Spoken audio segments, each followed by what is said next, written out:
আসসালামু আলাইকুম dear students, কেমন আছি আমরা সবাই? আশা করি সবাই ভালো আছি। সবাইকে স্বাগত জানাচ্ছি তারেক্স অ্যাডমিশন কটেজের সাধারণ জ্ঞানের আরও একটি নতুন ক্লাসে। তো আমরা ক্লাসের আলোচনায় যাব, তার আগে সবাই একটু দ্রুত জয়েন হয়ে নাও। হ্যাঁ, তোমরা একটু দ্রুত জয়েন হয়ে নাও। ক্লাসটি তোমাদের ফ্রেন্ডসদের সাথে শেয়ার করে দাও, গ্রুপে একটু শেয়ার করে দাও। হ্যাঁ, গ্রুপে শেয়ার করে দাও, সবাই দ্রুত জয়েন হয়ে যাও। আমরা আজকে সাধারণ জ্ঞানের যেহেতু তোমাদের পরশুদিন, মোস্ট প্রবাবলি পরশুদিন, হ্যাঁ পরশুদিন অ্যানিউর পরীক্ষা। হ্যাঁ, সো অ্যানিউর আজকে আমরা ক্লাসটার মধ্যে একটা ম্যারাথন ক্লাস নেব, বেসিক অ্যান্ড রিসেন্ট সলভের উপর একটা ম্যারাথন টাইপের ক্লাস নেব। আমরা প্রায় যথেষ্ট এমসিকিউ ব্যাখ্যা সহকারে কিছু ইনফরমেশন আজকে ক্লাসটিতে রেখেছি। সো আজকের ক্লাসটি অ্যানিও ডিসিও, বিশেষ করে সেকেন্ড টাইম তোমরা যারা আছে সেকেন্ড টাইমার দিবা, হ্যাঁ সবার জন্য সমানভাবে গুরুত্বপূর্ণ। ঠিক আছে, সো যাদের সাধারণ জ্ঞান আছে তোমরা ফার্স্ট টু লাস্ট পুরো ক্লাসটা দেখবা এবং সর্বোচ্চ সংখ্যক রেসপন্স করবা, তোমরা কমেন্ট করবা। সবাই একটু দ্রুত জয়েন হয়ে যাও এবং তোমরা কে কোথা থেকে ক্লাসটিতে যুক্ত হচ্ছ সেটাও একটু কমেন্টে জানাও। কে কেমন আছো, তোমরা কেমন আছো সবাই সেটাও একটু কমেন্টে জানাও। সাউন্ড ভিডিও কোয়ালিটি ঠিক আছে কিনা একটু জানাও, একটু দ্রুত। হ্যাঁ, আমরা ক্লাসটা খুব দ্রুত শুরু করব, সবাই একটু দ্রুত জয়েন হয়ে নাও।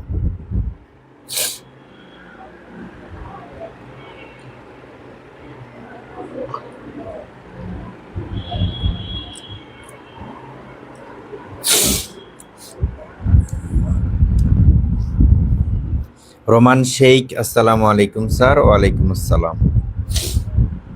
একটু দ্রুত জয়েন হয়ে যাও তোমরা। হ্যাঁ, আমরা শুরু করবো তাহলে। সাদিয়া প্রসলিবা, আসসালামু আলাইকুম স্যার। সাদিয়া, সব ঠিক আছে? আফসানা আহমেদ, আসসালামু আলাইকুম, কেমন আছেন? আলহামদুলিল্লাহ, আমি ভালো আছি। তোমরা কেমন আছো? আশা করি তোমরাও ভালো আছো। হ্যাঁ, আফসানা, আমি কুমিল্লা থেকে। রাসেল, আসসালামু আলাইকুম ভাইয়া, কেমন আছেন? আচ্ছা ঠিক আছে, তাহলে সাউন্ড ভিডিও আশা করি সব ঠিক আছে, যেহেতু সাদিয়া প্রসলিভা সব ঠিক আছে বললা। তাহলে আমরা শুরু করি, ঠিক আছে?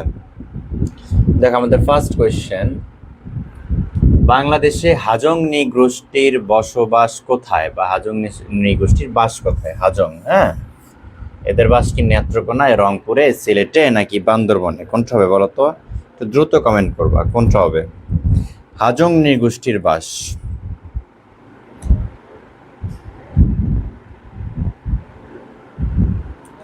হাজং নৃগোষ্ঠীর বাস কোথায়? একটু দ্রুত। সামিয়া আক্তার দিতি, আসসালামু আলাইকুম স্যার, কেমন আছেন? আলহামদুলিল্লাহ, ভালো আছি। আচ্ছা ঠিক আছে, তাহলে আমাদের কাছে জানতে চাইছে বাংলাদেশে হাজং নৃগোষ্ঠীর বসবাস কোথায়। এখানে রংপুর আছে, সিলেট আছে, বান্দরবন আছে, নেত্রকোনা আছে। দেখো, হাজং নৃগোষ্ঠীর বসবাস তোমরা কমেন্ট করতে থাকো আর আমি তোমাদের একটু বলে দিই। দেখো, রংপুর, রংপুর প্লাস রাজশাহী, আমি একটু প্লাসটা এভাবে বলে দিই, রংপুর প্লাস রাজশাহী, এই দুইটা অঞ্চলে তোমার রাজবংশী নৃগোষ্ঠীর বসবাস। কাদের? রাজবংশী। রংপুর এবং রাজশাহীতে তাহলে কি? রাজবংশী। ঠিক আছে, সিলেটে মনে রাখবা তোমরা খাসিয়া, সিলেটে কি? খাসিয়া। ওকে, খাসিয়া নৃগোষ্ঠী একটু মনে রাখতে হবে। রা রংপুর, রাজশাহী, রাজশাহী, এভাবে একটু মনে রাখতে পারো তোমরা। হ্যাঁ, যেভাবে তোমাদের ইজি হয় তোমরা সেভাবে। সিলেটে খাসিয়া, সিলেটে খাসিয়া। দেখো, বান্দরবন, বান্দরবনের দুইটা মনে রাখবা, একটা হলো মারমা আর একটা হলো ম্রো, মারমা এবং ম্রো। তাহলে আমরা হাজংটা পাচ্ছি তাহলে কোথায়? নেত্রকোনায়। তাহলে হাজংটা কোথায়? নেত্রকোনায়। Concept clear? বুঝছো কিনা একটু জানো। সাদিয়া প্রসলিভা, নেত্রকোনা। আজিজুল হাকিম, আসসালামু আলাইকুম স্যার, কেমন আছেন? আলহামদুলিল্লাহ, ভালো আছি। তুমি কেমন আছো, তোমরা কেমন আছো সেটা একটু কমেন্ট করে জানো। আর সাউন্ড ভিডিও সবকিছু ঠিক আছে কিনা একটু জানো। হ্যাঁ, আচ্ছা ঠিক আছে, তাহলে আমরা 2 নম্বর কোশ্চেনে চলে যাই। বুঝতে পারছো তোমরা? একটু মনে রাখবো, রংপুরের এবং রাজশাহীতে রাজবংশী, সিলেটে খাসিয়া, বান্দরবনে মারমাম্র, আর নেত্রকোনায় কারা? হাজং। ঠিক আছে, কক্সবাজার একটু একটু মাথায় রাখতে পারো, রাখাইন। কক্সবাজারে কারা? কক্সবাজার, পটুয়াখালী, হ্যাঁ, মানে তোমার ওই যে তোমার কি বলে উপকূলীয় অঞ্চল যেগুলো, সেখানে সাধারণত রাখাইনরা। ঠিক আছে, রাখাইন একটু মনে রাখবো তোমরা। এগুলো একটা আমরা দেখো কয়টা শিখলাম, রংপুর, সিলেট, বান্দরবান, এগুলো অত্যন্ত গুরুত্বপূর্ণ। হ্যাঁ, আচ্ছা ঠিক আছে, আমরা 2 নম্বরে চলে যাই তাহলে। আমরা একটু দেখো ক্ষুদ্র নৃগোষ্ঠী সম্পর্কে একটু জেনে নিই, একটু গুরুত্বপূর্ণ ইনফরমেশন। বিশ্ব আদিবাসী দিবস, হ্যাঁ, বিশ্ব আদিবাসী দিবস 9 আগস্ট। একটু মুখস্থ রাখতে হবে এটা। বাংলাদেশের বৃহত্তম নৃগোষ্ঠী বাঙালি। যদি বলা বাংলাদেশের বৃহত্তম ক্ষুদ্র নৃগোষ্ঠী, সেটা হবে কি? চাকমা। হ্যাঁ, ক্ষুদ্র বৃহত্তম নৃগোষ্ঠী সেটা হলো নৃগোষ্ঠী ক্ষুদ্র, আর এটা হলো বৃহত্তম। বৃহত্তম হলে আমরা বাঙালিরাই হলো বাংলাদেশের বৃহত্তম ক্ষুদ্র নৃগোষ্ঠী, ঠিক আছে? চাকমা, মারমা, হ্যাঁ, এরা হলো ক্ষুদ্র নৃগোষ্ঠী, তাই না? আর বাঙালি হলো বৃহত্তম নৃগোষ্ঠী। এগুলো একটু প্যাঁচ লাগিয়ে ফেলো না তোমরা। তোমার নৃগোষ্ঠী দেখলেই একদম চাকমা, মারমা মেরা দিবা না, মানে দিয়ে দিবা না, ঠিক আছে? যদি দেখো বৃহত্তম তাহলে হবে কি বাঙালি, আর ক্ষুদ্রতম বললে সরি, যদি দেখো বৃহত্তম নৃগোষ্ঠী বাঙালি, আর যদি বৃহত্তম না থাকে তাহলে সেক্ষেত্রে চাকমা, মারমা দিবা। বুঝতে পারছি? আচ্ছা, মায়াবী পদ্মাবতী, আসসালামু আলাইকুম স্যার। ফাইজা জাকারিয়া, আসসালামু আলাইকুম ভাই। ওয়ালাইকুম আসসালাম। সাদিয়া প্রসরিবা, ময়মনসিংহ, নেত্রকোনা, শেরপুর, সিলেট, হাজঙ্গের বসবাস। হ্যাঁ হ্যাঁ। সামি আক্তার, দ্বিতীয় একের ক। হ্যাঁ, ঠিক আছে। তারপর দেখো সংবিধান, বাংলাদেশের যে সংবিধান কনস্টিটিউশন, সেখানে 23 নং অনুচ্ছেদের 23 নং ধারার 23-এর কতে বলা আছে যে উপজাতি, ক্ষুদ্রজাতি, সত্তা, নৃগোষ্ঠী ও সম্প্রদায়ের সংস্কৃতির কথা এই 23-এর কতে বলা আছে। তাহলে পরীক্ষা প্রশ্ন আসতে পারে যে ক্ষুদ্র নৃগোষ্ঠী, উপজাতির কথা সংবিধানের কত নং অনুচ্ছেদে বলা আছে? ইসলামের পথ, অ্যানিওর জন্য ক্লাস। হ্যাঁ, অ্যানিওর জন্য একটা স্পেশাল ক্লাস, ঠিক আছে? অ্যানিও, ডিসিও সেকেন্ড টাইম সবার জন্য গুরুত্বপূর্ণ, অ্যানিওর জন্য বেশি গুরুত্বপূর্ণ, যেটা অ্যানিও পরশুদিন। হ্যাঁ, আচ্ছা। তারপরে স্রো হবে না, বানানটা ম্রো হবে। হ্যাঁ, ম্রো ভাষার প্রথম ব্যাকরণ তাতং, রচয়িতা ইয়াঙ্গান স্রো। আচ্ছা, এটা ম্রো তো হলো তোমার উপজাতি, এটা ভাষাটা হলো স্রো ভাষা। আমি ভাবছি এটা উপজাতি। আচ্ছা, উপজাতিটা হলো ম্রো, আর স্রো হলো ভাষা। স্রো ভাষার প্রথম ব্যাকরণ তাতং, রচয়িতা ইয়াঙ্গান স্রো, ঠিক আছে? একটা ভাষা। স্রো হলো ভাষা, ম্রো হলো উপজাতি। পার্বত্য চট্টগ্রামে মোট উপজাতি বাস করে 13টি। পার্বত্য চট্টগ্রাম আমরা বুঝি বান্দরবন, খাগড়াছড়ি, আরেকটা কি রাঙ্গামাটি। বান্দরবন, রাঙ্গামাটি, খাগড়াছড়ি। বান্দরবন, রাঙ্গামাটি, খাগড়াছড়ি, এই 3টা জেলাকে পার্বত্য চট্টগ্রাম বলে, তাই না? তো সবচেয়ে বেশি উপজাতিরা বসবাস করে পার্বত্য চট্টগ্রামে, প্রায় 13টা উপজাতিরা বসবাস করে। বাংলাদেশে মোট উপজাতি কয়টা? পরীক্ষা তোমাদের প্রশ্ন আসে, দেখি তোমরা জানো কিনা। বাংলাদেশে মোট উপজাতি কয়টা? হাইবাতুল কুবরা জি, আসসালামু আলাইকুম ভাই। ওয়ালাইকুম আসসালাম। আচ্ছা, বাংলাদেশে মোট উপজাতি বা ক্ষুদ্র নৃগোষ্ঠী কতটা তোমরা জানো? তোমাদের জানার কথা বলো তো। বাংলাদেশে মোট উপজাতি বা ক্ষুদ্র নৃগোষ্ঠী কতটা? দ্রুত দ্রুত। বাংলাদেশের সর্বমোট ক্ষুদ্র নৃগোষ্ঠী বা উপজাতি হলো 50টা, ঠিক আছে? 50টা। ওকে, ফাইন। একটু কমেন্ট করে ফেলো সবাই, 50টা সবাই কমেন্ট করে ফেলো। আচ্ছা, এগুলো একটু মনে রাখতে হবে। আমরা সেকেন্ড স্লাইডে চলে যাই, দেখি আরো কিছু ইনফরমেশন আছে এখানে অত্যন্ত গুরুত্বপূর্ণ। আর যদি জেলা হিসেবে বলি যে সবচেয়ে বেশি উপজাতি বাস করে কোন জেলায়, সেই ক্ষেত্রে হবে রাঙ্গামাটি। হ্যাঁ, অঞ্চল হিসেবে পার্বত্য চট্টগ্রাম, আর জেলা হিসেবে রাঙ্গামাটি। 11টা উপজাতি বসবাস করে রাঙ্গামাটি জেলায়। ওকে। আর বাংলাদেশের সবচেয়ে বেশি উপজাতির লোক বসবাস করে চাকমা। তাহলে সবচেয়ে বেশি উপজাতি কারা? চাকমা। একটু আগে তোমাদেরকে বলছিলাম, তাই না? সবচেয়ে বেশি উপজাতি কারা? চাকমা। হ্যাঁ, বাংলাদেশের দ্বিতীয় বৃহত্তম উপজাতি মারমা। একটু আগে না তোমাদের আমি বললাম যে চাকমা, মারমা। তাহলে সবচেয়ে বেশি উপজাতি কারা? চাকমা। দ্বিতীয় অবস্থানে আছে মারমা। তৃতীয় অবস্থানে আছে কারা? ত্রিপুরা। তাহলে চাকমা, মারমা, ত্রিপুরা মনে রাখতে হবে। হ্যাঁ, আর চতুর্থ উপজাতি কোনটা? সাঁওতাল, ঠিক আছে? সাঁওতাল, এরা সমতল অঞ্চলে বসবাস করে। আচ্ছা, তাহলে 1 চাকমা, 2 মারমা, 3 ত্রিপুরা, 4 সাঁওতাল, মানে সবচেয়ে বেশি চাকমা বসবাস করে বাংলাদেশে। দ্বিতীয় অবস্থানে মারমা, তৃতীয় ত্রিপুরা, চতুর্থ সাঁওতাল, ঠিক আছে? একটু মনে রাখতে হবে বিষয়গুলো। ওকে ওকে। আচ্ছা, তারপরে আমরা আরো কিছু ইনফরমেশন আছে নৃগোষ্ঠী সম্পর্কে, দেখি কি বলছে এখানে। যে সাঁওতালদের গ্রাম প্রধানকে বলা হয় মাঝি। হ্যাঁ, তাহলে সাঁওতালদের গ্রাম, সাঁওতাল উপজাতি, তাদের গ্রামকে কি বলা হয়? মাঝি। যেটা গান আছে না, মন মাঝি, কি জানো? যাই হোক, তো গানটান পারি না। তো সাঁওতালদের গ্রাম প্রধানকে কি বলা হয়? মাঝি। বাংলাদেশের যে উপজাতির সংখ্যা কম, একদম কম, তারা হলো খমি আর চাক। চাকমা না কিন্তু, খমি আর চাক। ওকে, খমি আর চাক উপজাতি। আর বাংলাদেশের মাতৃতান্ত্রিক প্রধান উপজাতি হলো গারো খাসিয়া। মাতৃতান্ত্রিকটা আমরা বুঝি, তাই না? অর্থাৎ আমাদের সাধারণত আমরা যারা বাঙালি বা মুসলমান বা আমরা যারা বাংলাদেশের আদিবাসী, অধিবাসী যাই বলি না কেন, আমাদের পরিবারে সাধারণত পিতা প্রধান থাকে, পিতা কর্তা থাকে, তাই না? কিন্তু এই যে তোমার গারো এবং খাসিয়া, এই দুইটা উপজাতি প্রধান থাকে কি? মা। মার কথায় সবকিছু চলবে। হ্যাঁ, মা ইজ দ্য কিং, কিং তো না, queen, queen of the house. হ্যাঁ, গৃহের রানীকে মা। ঠিক আছে। আচ্ছা, খাসিয়ার গ্রামগুলোকে বলা হয় পঞ্জি। খাসিয়ার গ্রামগুলোকে কি বলা হয়? পঞ্জি। একটু তোমরা কমেন্ট করে ফেলবা বিষয়গুলো, আমি যেটা বলি ইনফরমেশন সামনে তোমরা সবাই কমেন্ট করে ফেলবা, তাহলে তোমাদের মাথায় গেঁথে যাবে। রেসপন্স করবা, বেশি বেশি রেসপন্স করবা। তাহলে খাসিয়ার গ্রামগুলোকে কি বলা হয় কমেন্ট করে ফেলো, পঞ্জি। ঠিক আছে, খাসিয়ার গ্রামগুলোকে কি বলা হয়? পঞ্জি। বাংলাদেশের পিতৃতান্ত্রিক উপজাতি হলো মারমা ও হাজং। আবার এই দুইটা উপজাতিদের প্রধানকে পিতা। ঠিক আছে, তাহলে পিতৃতান্ত্রিকদের প্রধান কোনটা, কোন কোন উপজাতি, এবং মাতৃতান্ত্রিক প্রধান কোন কোন উপজাতি, বিষয়গুলো একটু মাথায় রাখবে। ঠিক আছে, তারপরে উপজাতির মধ্যে মুসলমান, সাধারণত উপজাতিরা মুসলমান হয় না, কিন্তু মুসলমান আছে দুইটা, পাঙ্গন ও লাওলা। এই দুটি উপজাতি বাংলাদেশের মধ্যে কি মুসলমান। ঠিক আছে। নিশাত জয় ভাইয়া, এটা কোন বিষয় ক্লাস? এটা সাধারণ জ্ঞান ক্লাস। ঠিক আছে, জিকে, জেনারেল নলেজ। ঠিক আছে, ওকে, সবাই রেসপন্স করবা, এভরিওয়ান মাস্ট রেসপন্স। ওকে, আচ্ছা, আমরা নেক্সট আরো কি আর ইনফরমেশন, আর কয়েকটি ইনফরমেশন আছে উপজাতি সম্পর্কে। মগ একটা উপজাতি, জনগোষ্ঠীর আদি নিবাস আরাকান, মায়ানমার। তাহলে যে মগ এই উপজাতি বাংলাদেশে আছে, এদের আদি নিবাসটা ছিল কোথায়? আরাকান, মায়ানমারে। উপজাতিরা সবচেয়ে বেশি বাস করে রাঙ্গামাটি, বান্দরবান, খাগড়াছড়ি, একটু আগে আমরা পড়ছিলাম, পার্বত্য জেলায়। আর মুরং উপজাতিদের দেবতার নাম ওরেং, মুরং ওরেং, মুরং ওরেং। ঠিক আছে, আর বাংলাদেশে মোট উপজাতি 50টি, আমরা একটু আগে বললাম। তাহলে একটা তোমরা কমেন্ট করে ফেলো, বাংলাদেশে মোট উপজাতি কতটি এবং মুরংদের দেবতার নাম কি? এই দুইটা বিষয় একটু কমেন্ট করে ফেলো, সবাই কমেন্ট করবা মাস্ট। ঠিক আছে। আচ্ছা, আফসানা আহমেদ, এই গোষ্ঠীর নামই তো মনে থাকে না, কোন গোষ্ঠী?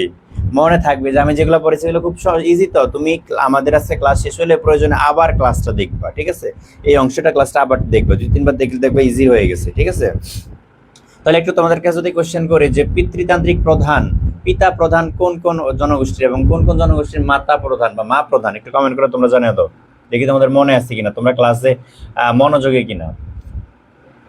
2 নাম্বার কোশ্চেনটা দেখি আমরা, কোন নৃগোষ্ঠীর মাতৃতান্ত্রিক, যে প্রশ্নটা চলে আসছে, চাকমা, মারমা, রোহিঙ্গা, গারো, মাতৃতান্ত্রিক কোন নৃগোষ্ঠী বলো? মা প্রধান, আম্মা প্রধান, আম্মু প্রধান কোন গোষ্ঠীর, কোন নৃগোষ্ঠীর মা প্রধান বলো? চাকমা, মারমা, রোহিঙ্গা, গারো, কোনটা হবে? রোমান শেখ, মোট উপজাতি 50টা, মোরংদের দেবতার নাম Orong, Oreng, Morong Oreng. Good, very good, comment করবা, সবাই রেসপন্স করবা, তাহলে তোমাদের এগুলো মনে থাকবে, মুখস্থ থাকবে। ঠিক আছে, রেসপন্স করতে হবে, রেসপন্স না করলে হবে? Practice makes a man perfect.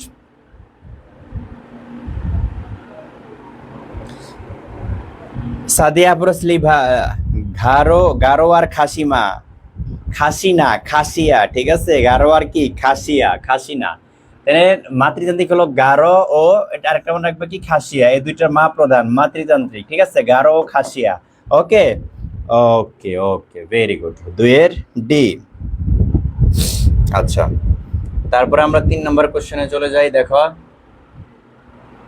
আমরা জানি 1971 সালে কাকুন বিবি নামে একজন মুক্তিযোদ্ধা, যিনি এক ক্ষুদ্র নৃগোষ্ঠী সম্প্রদায়ের ছিলেন। এখন প্রশ্ন হলো যে উনি কোন ক্ষুদ্র নৃগোষ্ঠীর কি বলে মানুষ ছিলেন? খাসিয়া, মারমা, গারো নাকি চাকমা, কোনটা হবে বলো তো? কাকুন বিবি খুবই গুরুত্বপূর্ণ একটা কোশ্চেন, প্রায় পরীক্ষায় আসে তোমাদের, আমাদের অ্যাডমিশনে আসে, বিভিন্ন পরীক্ষা, চাকরিমূলক পরীক্ষাও এটা আসে। ঠিক আছে, বিসিএসও আসে, খুব গুরুত্বপূর্ণ একটা কোশ্চেন। বীর মুক্তিযোদ্ধা কাকুন বিবি কোন সম্প্রদায়ের মানুষ ছিলেন? তাহলে কোনটা হবে সঠিক উত্তর বলো তো? 3-এর একটু ফার্স্ট কমেন্ট করতে হবে। আচ্ছা, তাহলে খাসিয়া। ঠিক আছে, 3-এর ক, খাসিয়া। আচ্ছা, আমরা 4 নম্বরটাতে চলে যাই, দেখি যে বাংলাদেশের জাতীয় পতাকার স্থপতি কে? কামরুল হাসান, সৈয়দ মাইনুল হোসেন, নিতুন কুণ্ড, তানবীর কবির। বাংলাদেশের জাতীয় পতাকা, বাংলাদেশের জাতীয় পতাকার স্থপতি বা ডিজাইনার, তুমি যেটা বলো, স্থপতি বা ডিজাইনার কে? ডিজাইনার কে কিসের? জাতীয় পতাকার। কোনটা হবে তাহলে? একটু ফার্স্ট কমেন্ট করে ফেলো।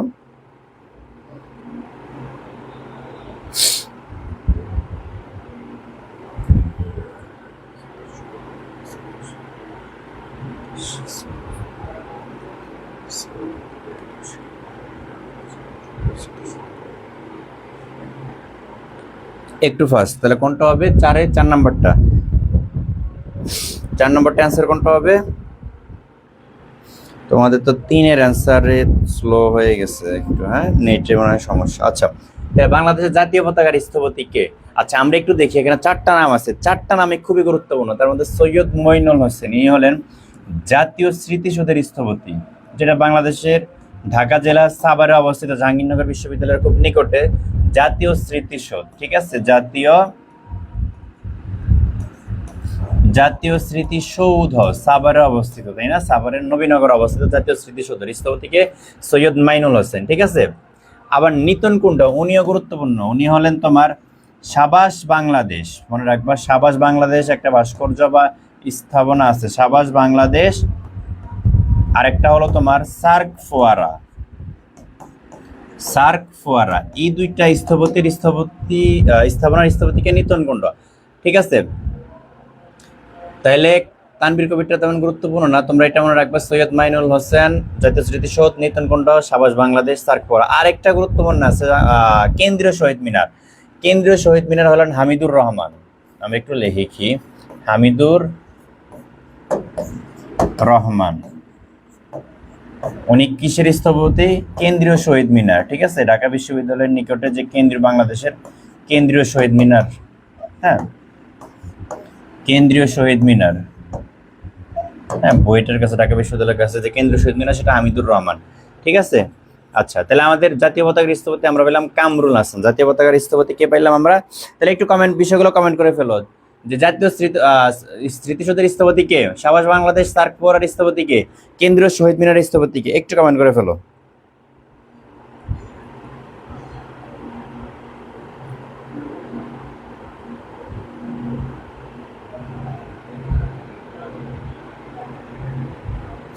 আচ্ছা, একটু কমেন্ট করে ফেলো, হ্যাঁ দ্রুত। আমরা একটু সরে দিয়ে আরো কিছু ইনফরমেশন শিখি। দেখো, সেটা হলো বাংলাদেশের যে জাতীয় পতাকা দিবস কবে জানো তোমরা? একটু কমেন্ট করো তো, জাতীয় পতাকা দিবস কবে? এরপরের কোশ্চেন, জাতীয় পতাকার অনুপাত কত হয়? জাতীয় পতাকার অনুপাত কত হয়? একটু কমেন্ট করো তোমরা, জাতীয় পতাকার অনুপাত কত হয়? একটু কমেন্ট করে ফেলো। এবং আরেকটা প্রশ্ন আসছে, জাতীয় পতাকার রং কি? জাতীয় পতাকার রং কি? এই দুই ধরনের কোশ্চেনে আসে, তোমরা একটু কমেন্ট করে ফেলো বিষয়গুলো দ্রুত। যে জাতীয় পতাকা দিবস কবে? ইসরাত জাহান আয়েশা, অ্যানিওর জন্য, হ্যাঁ অ্যানিওর জন্য অত্যন্ত গুরুত্বপূর্ণ, এগুলো অ্যানিওর জন্য অত্যন্ত গুরুত্বপূর্ণ, ডিসিও সেকেন্ড টাইম সবার জন্য গুরুত্বপূর্ণ। ঠিক আছে, আচ্ছা, তাহলে কোশ্চেন কি করলাম, যে বাংলাদেশের জাতীয় পতাকার স্থপতি, আর স্থপতি তো আমরা পাইলাম কে, কামরুল হাসান স্থপতি পাইলাম। এখন কোশ্চেন হলো দিবস, জাতীয় পতাকা দিবস হলো 2রা মার্চ। একটু তোমরা দ্রুত কমেন্ট করে ফেলো, 2রা মার্চ। আর জাতীয় পতাকার অনুপাত হয় 10:6 অথবা 5:3। রং কি? সবুজ লাল, এটা তো আমরা জানি, তাই না?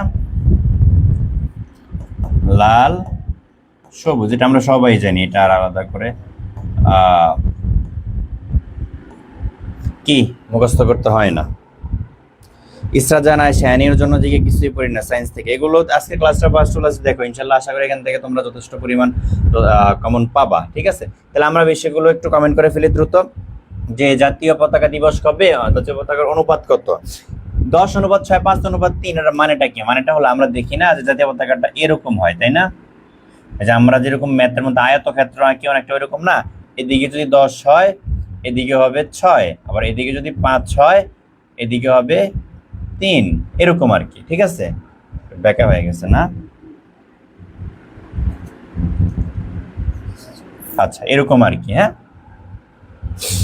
আচ্ছা, মাঝখানে হয় লাল, এদিকে হয় সবুজ, তাই না? আচ্ছা,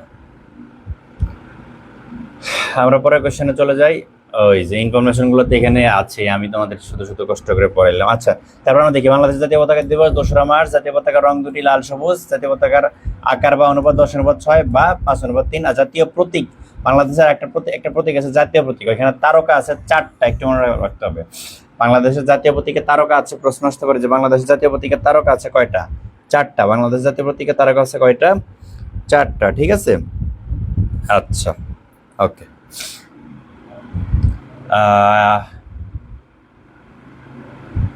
জাতীয় প্রতীক এবং মনোগ্রাম দুইটার মধ্যে তারকা চিহ্ন আছে 4টা করে, তাহলে জাতীয় প্রতীক আসুক বা বাংলাদেশের মনোগ্রাম, দুইটার মধ্যে তারকা চিহ্ন 4টা। ওকে, এবার কোশ্চেনটা দেখো, বাংলাদেশের জাতীয় মনোগ্রামের নকশাকারকে? কামরুল হাসান, রফিকুন নবী, এ এন শাহ, সৈয়দ মাইনুল হোসেন। জাতীয় মনোগ্রামের নকশাকার কামরুল হাসান তো ছিল আমরা জানি জাতীয় পতাকার ডিজাইনার, তাই না? আচ্ছা, তাহলে জাতীয় মনোগ্রামের নকশাকারকে?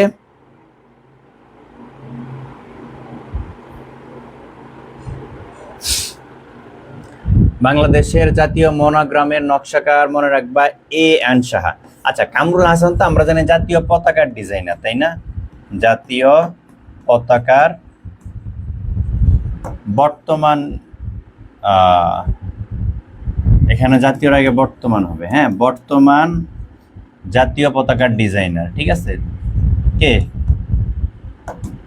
কামরুল হাসান। তবে বর্তমানে বাংলাদেশের পতাকাটা এরকম, তাই না, যে মানচিত্রের মধ্যে লাল, এদিকে সবুজ, কিন্তু আগে কিন্তু এরকম ছিল না। এরকম ছিল কিন্তু এই এখানে একটা কি ছিল, বাংলাদেশের মানচিত্র ম্যাপ ছিল, ঠিক আছে। বাংলাদেশের পূর্বের যে মানচিত্র, সেখানে বর্তমান বৃত্তের মধ্যে কিন্তু লাল বৃত্ত, এখানে আর কিছুই নাই, কিন্তু আগে এখানে একটা মানচিত্র ছিল, ঠিক আছে। তাহলে আগের যিনি, যে পূর্বের যিনি যে মানচিত্রটা ছিল, সেটার ডিজাইনার ছিল তোমার শিবনারায়ণ দাস। শিবনারায়ণ দাস কে ছিলেন? যে প্রথম যে পতাকাটা হয়েছিল বাংলাদেশে, সেটার ডিজাইনার। তো যদি পরীক্ষা প্রশ্ন আসে যে প্রথম মানচিত্র খচিত বাংলাদেশের পতাকার ডিজাইনার কে, সেটা হবে শিবনারায়ণ দাস। আর যদি বর্তমান জাতীয় পতাকার ডিজাইনার কে, সেটা হবে কামরুল হাসান। আমি কি বুঝতে পারছি? আর জাতীয় মনোগ্রামের নকশাকার এ এন শাহ। কনসেপ্ট কি ক্লিয়ার? শিবনারায়ণ দাস হলো, সংক্ষেপে চাষে একটু লিখে দিই যে পূর্বের। হ্যাঁ, আমি কি বিষয়গুলো বুঝতে পারছি তোমাদেরকে? বুঝছো কিনা একটু কমেন্টে জানাও। না বুঝলে বললো, আবার বুঝিয়ে দিব। বুঝছো কিনা একটু জানো। বিষয়গুলো একটু কমেন্টে লিখে ফেলো। তাহলে বর্তমান জাতীয় পতাকার ডিজাইনার কে, এবং পূর্বের মানচিত্র খচিত বাংলাদেশের পতাকার ডিজাইনার কে ছিল, একটু কমেন্ট করে জানিয়ে ফেলো বিষয়গুলো।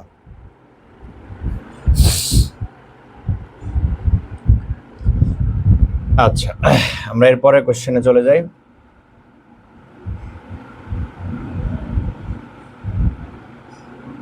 বাংলাদেশের রণসঙ্গীত চল চল চল, উদ্যোগনে বাজে বদল, তাই না, নিম্নতলা ধরণী তল, অরুণ পথের তরুণ দল। বাংলাদেশের রণসঙ্গীত, এই রণসঙ্গীতের সুরকার কে? রবীন্দ্রনাথ ঠাকুর, কাজী নজরুল ইসলাম, বঙ্কিমচন্দ্র চট্টোপাধ্যায়, বিভূতিভূষণ বন্দ্যোপাধ্যায়।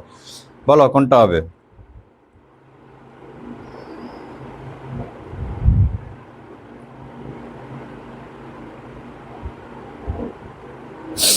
বাংলাদেশের রণসঙ্গীতটির সুরকার কে? আচ্ছা, Sadia Afroz, Liva, monogram A N Shah. হ্যাঁ, আচ্ছা, তাহলে বাংলাদেশের রণসঙ্গীত এর সুরকার বলি আর লেখক বলি, সুরকার বলি আর লেখক বলি, যেটাই বলি সেটা একজনই, তিনি হলেন আমাদের বাংলাদেশের জাতীয় কবি কাজী নজরুল ইসলাম। ঢাকা বিশ্ববিদ্যালয়ের জাতীয় মসজিদের পাশে যাকে সমাহিত করা হয়েছে, তাই না। বাংলাদেশের রণসঙ্গীতটির সুরকার বা লেখককে? Kazi Nazrul Islam. Concept clear?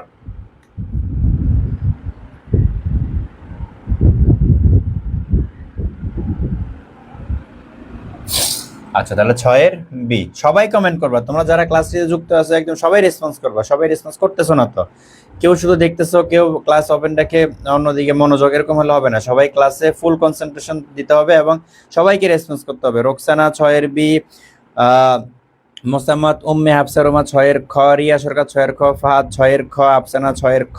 Very good, সবাই রেসপন্স করতে হবে, সবাই, ঠিক আছে।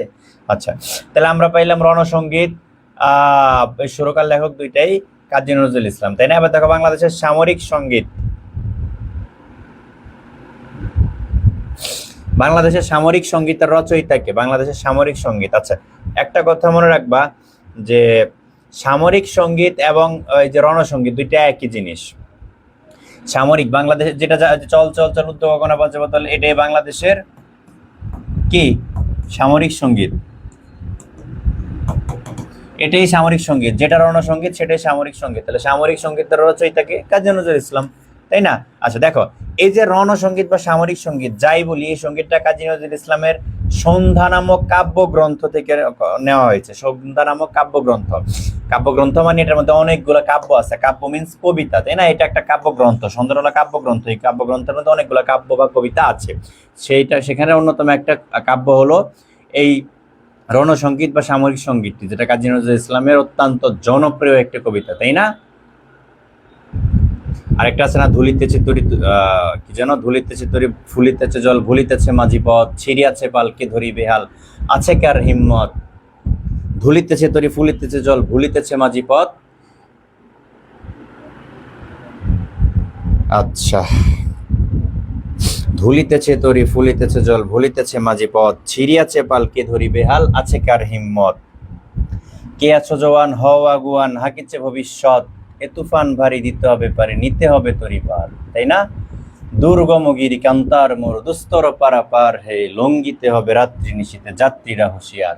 তাহলে বাংলাদেশের কৃষি দিবস দেখো, পয়লা কার্তিক, পয়লা অগ্রহায়ণ, পয়লা পৌষ, পয়লা আষাঢ়, কোনটা হবে? 8 নম্বরটা একটু বলে ফেলো, যে বাংলাদেশের কৃষি দিবস। হাবিবা, তসদিদ, মিথিলা, কে জওয়ান হও আগুয়ান। হ্যাঁ, কে আছো জওয়ান, হও আগুয়ান, হাকিছে ভবিষ্যৎ, এ তুফান ভারী দিতে হবে পারি, নিতে হবে তরি পার, তাই না? আচ্ছা, তাহলে বাংলাদেশের কৃষি দিবস কবে? পয়লা কার্তিক, পয়লা অগ্রহায়ণ, পয়লা পৌষ, পয়লা আষাঢ়, কোনটা হবে বলো তো? পয়লা অগ্রহায়ণ, ঠিক আছে, পয়লা অগ্রহায়ণ।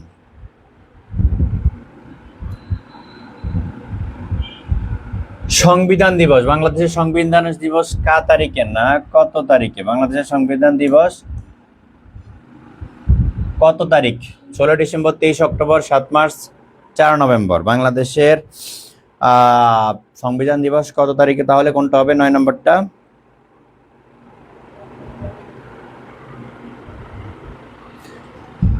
দেখো, বাংলাদেশের সংবিধান দিবস 4 নভেম্বর এই কারণে যে এই দিন সংবিধান প্রণয়ন হয়। সংবিধান, যদি প্রশ্ন আসে যে কত তারিখে সংবিধান প্রণয়ন হয়, কবে সংবিধান প্রণয়ন হয়, সংবিধান প্রণয়ন হয় 4 নভেম্বর, আর সংবিধান কার্যকর হয় 16 ডিসেম্বর।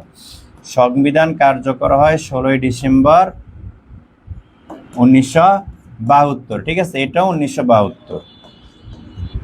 আচ্ছা, 23 অক্টোবর কিছু নেই। 7 মার্চ কি? বাংলাদেশের প্রথম জাতীয় নির্বাচন হয় 7 মার্চ 1973, প্রথম জাতীয় নির্বাচন, ঠিক আছে, প্রথম জাতীয় নির্বাচন। আচ্ছা, বিষয়গুলো একটু মাথায় রাখতে হবে, ঠিক আছে।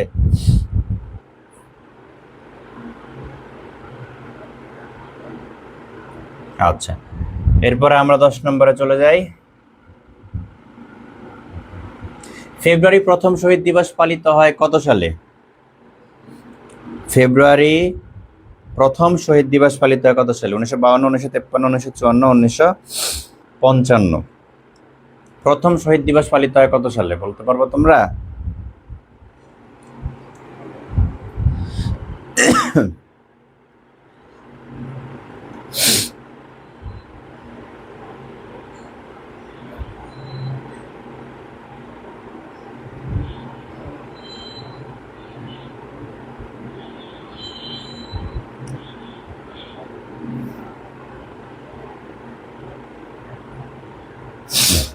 তাহলে ফেব্রুয়ারি দিবস, প্রথম শহীদ দিবস পালিত হয় 1953 সালে। আচ্ছা, এখানে কিছু ইনফরমেশন মাথায় রাখতে হবে তোমাদের। দেখো যে এটা ছিল প্রথমে বাংলাদেশের শহীদ দিবস, ঠিক আছে। পরবর্তীতে 1999 সালে, একটু মনোযোগ দাও, 1999 সালে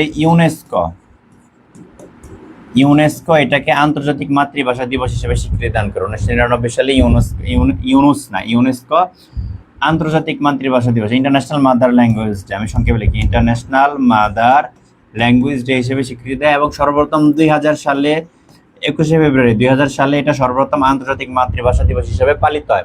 তাহলে ইউনেস্কো আন্তর্জাতিক মাতৃভাষা দিবস হিসেবে 21শে ফেব্রুয়ারিকে স্বীকৃতি দেয় 1999 সালে, এবং বিশ্বব্যাপী এটা সর্বপ্রথম আন্তর্জাতিক মাতৃভাষা দিবস হিসেবে পালিত হয় 2000 সালে। আমি কি বিষয়গুলো বুঝতে পারছি তোমাদের? তাইলে এই যে 21শে ফেব্রুয়ারি এটা আন্তর্জাতিক মাতৃভাষা দিবস, একই সাথে এটা শহীদ দিবস। তাহলে 21শে ফেব্রুয়ারি দিনটা একাধারে আন্তর্জাতিক মাতৃভাষা দিবস এবং শহীদ দিবস, ঠিক আছে, বুঝতে পারছি বিষয়গুলা? আচ্ছা, আমি এগুলো একটা সরাই দেওয়ার কিছু ইনফরমেশন তোমাদেরকে মনে বলি তোমাদের। দেখো, 25শে মার্চ কি দিবস বলো তো তোমরা? তোমাদের কাছে জিজ্ঞেস করতেছি, বলো। 26শে মার্চ কি দিবস বলো? তারপরে বলো 14ই ডিসেম্বর কি দিবস? 14 ডিসেম্বর, আচ্ছা 14 ডিসেম্বরের আগে 4 নভেম্বর লিখি। 4 নভেম্বর কি দিবস বলো?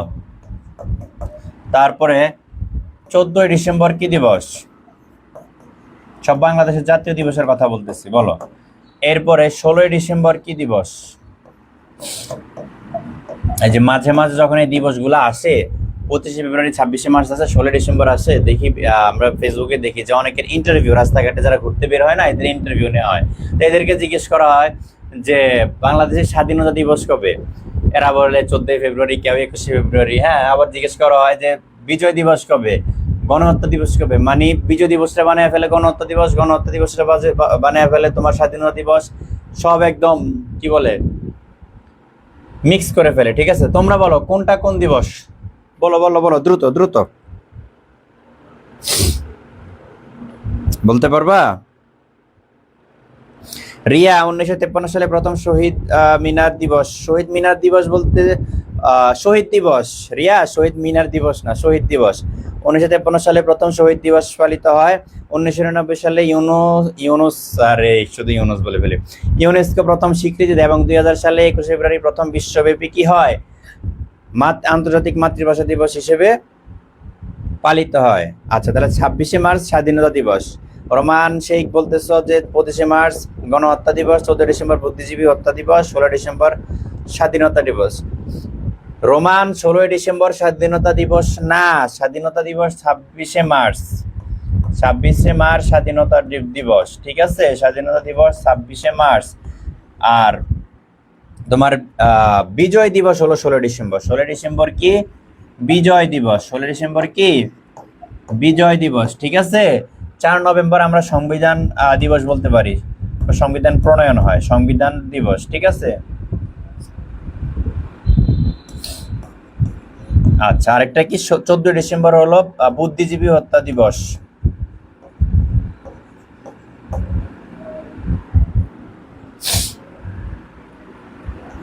বুদ্ধিজীবী হত্যা দিবস। আচ্ছা, আর আছে কি? 25শে মার্চ গণহত্যা দিবস। ওকে, আচ্ছা, তাহলে বিষয়গুলো একটু লিখছো, কে কে লিখছো দেখি। আর স্যার বিজয় দিবস, এটা ভুল। আচ্ছা হ্যাঁ, ঠিক আছে। 4 নভেম্বর সংবিধান দিবস, 16ই ডিসেম্বর বিজয় দিবস। এবার সুতরাং বিজয় দিবসকে সংবিধান দিবস বলা যাবে না, আবার 14ই ফেব্রুয়ারিকে তোমার স্বাধীনতা দিবস বলা যাবে না। ঠিক আছে, গুলায় ফেলা যাবে না। যেটা যেই দিবস যেই দিন। 14ই ফেব্রুয়ারি কি দিবস বলো তো দেখি, তোমরা পারো কিনা বলো। 14ই ফেব্রুয়ারি কি দিবস? ধরো তোমাদের অ্যাডমিশন পরীক্ষায় আসলো যে 14ই ফেব্রুয়ারি কি দিবস, নিচে দিয়ে দিল বিজয় দিবস, স্বাধীনতা দিবস, আরো কিছু দিয়ে দিল, ডট ডট, আমি বললাম না। তাহলে বলো 14ই ফেব্রুয়ারি কি দিবস? 14ই ফেব্রুয়ারি বলো তো কি দিবস দেখি, কে কে পারো। ফাহাদ হাসান, 25শে মার্চ গণহত্যা দিবস, 26শে মার্চ স্বাধীনতা দিবস, 4 নভেম্বর সংসদ দিবস। ফাহাদ, 4 নভেম্বর সংসদ দিবস না, সংবিধান দিবস। 4 নভেম্বর সংবিধান দিবস। 14ই ডিসেম্বর বুদ্ধিজীবী দিবস। 16ই ডিসেম্বর বিজয় দিবস। 25শে মার্চ আফসানা, 25শে মার্চ গণহত্যা দিবস না, 24শে মার্চ গণহত্যা দিবস না, 25শে মার্চ গণহত্যা দিবস। ঠিক আছে, ঠিক আছে। রোমান শেখ, এটা জীবনও আসবে না। এটা আসবে, 14ই ফেব্রুয়ারি এটা আসবে, তোমরা জানো না এই জন্য বলতেছো, এটা আসবে। বলো 14ই ফেব্রুয়ারি কি দিবস জানো তোমরা?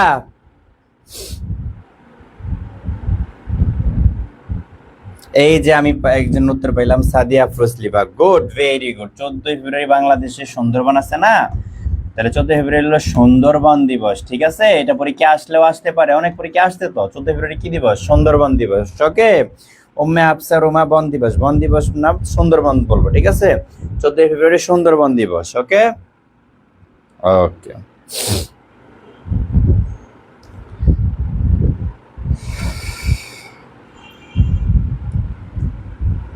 আচ্ছা, সবাই রেসপন্স করবে। এই যে কয়েকজন রেসপন্স করছে, কয়েকজনের খবর নেই। সবাই রেসপন্স করতে হবে তো। রোমান শেখ লাগছে সুন্দর দিবস। সুন্দর দিবস না রে, সুন্দরবন দিবস। এই দেখো, এই যে ইনফরমেশন এখানে আছে, আমি একটু আগে পড়াইলাম যেটা। 21শে ফেব্রুয়ারি আন্তর্জাতিক মাতৃভাষা দিবস হিসেবে 1999 সালে 17ই নভেম্বর ইউনেস্কো এই দিনটিকে স্বীকৃতি দেয়। আর 2000 সালে 21শে ফেব্রুয়ারি থেকে বিশ্বব্যাপী মাতৃভাষার মর্যাদা ও ভাষাগত পরিচিতি রক্ষায় দিবসটি উদযাপিত হয়। তাহলে এত প্যাচ না, আমি যেটা সংক্ষেপে বললাম যে ইউনেস্কো স্বীকৃতি দেয় 1999 সালে, এবং আন্তর্জাতিক মাতৃভাষা দিবস হিসেবে পালিত হয়ে আসতেছে 2000 সাল থেকে, তাই না? আচ্ছা, তাহলে এটি একই সাথে বাংলাদেশের জাতীয় শহীদ দিবস এবং আন্তর্জাতিক মাতৃভাষা দিবস একটু আগে বললাম। আর গণহত্যা দিবস আমরা বললাম 25শে মার্চ, একটু আগে আমরা দেখছিলাম, তাই না? স্বাধীনতা দিবস 26শে মার্চ, বুদ্ধিজীবী দিবস 14ই ডিসেম্বর, বিজয় দিবস 16ই ডিসেম্বর। ওকে, ফাইন। 11 নম্বর কোয়েশ্চেনটা আমরা দেখি যে বাংলাদেশের কোথায় সবচেয়ে বেশি বৃষ্টিপাত হয়? বলো, বাংলাদেশের কোথায় সবচেয়ে বেশি বৃষ্টিপাত হয়? বলে ফেলো, কোথায় সবচেয়ে বেশি? চেরাপুঞ্জি, শ্রীমঙ্গল, টেকনাফ, পঞ্চগড়? হাবিবা তাসদিদ মিথিলা 14 ফেব্রুয়ারি বন দিবস, সুন্দরবন দিবস। চামেলি আক্তার, এই যে চামেলি প্রতি ক্লাসে আধা ঘন্টা 40 মিনিট যাওয়ার পরে আসে। তুমি তো জানোই 7:30টায় ক্লাস, তুমি টাইমলি আসবে না? সবাই টাইমলি আসতে হবে, তো লেট করলে হবে? দ্রুত, বাংলাদেশের কোথায় সর্বাধিক বৃষ্টিপাত হয়? বলে ফেলো।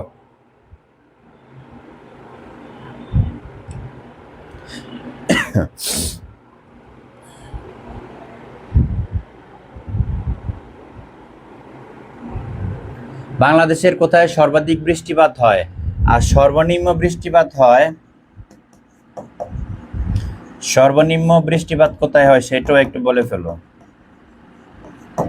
আচ্ছা, এরপরে বাংলাদেশের উষ্ণতম স্থান কোনটা সেটা একটু বলবা, আর বলবা শীতলতম স্থান কোনটা? বাংলাদেশের শীতলতম স্থান বলে ফেলো, দ্রুত দ্রুত দ্রুত। তাহলে বাংলাদেশের সবচেয়ে বেশি বৃষ্টিপাত মনে রাখবো শ্রীমঙ্গল।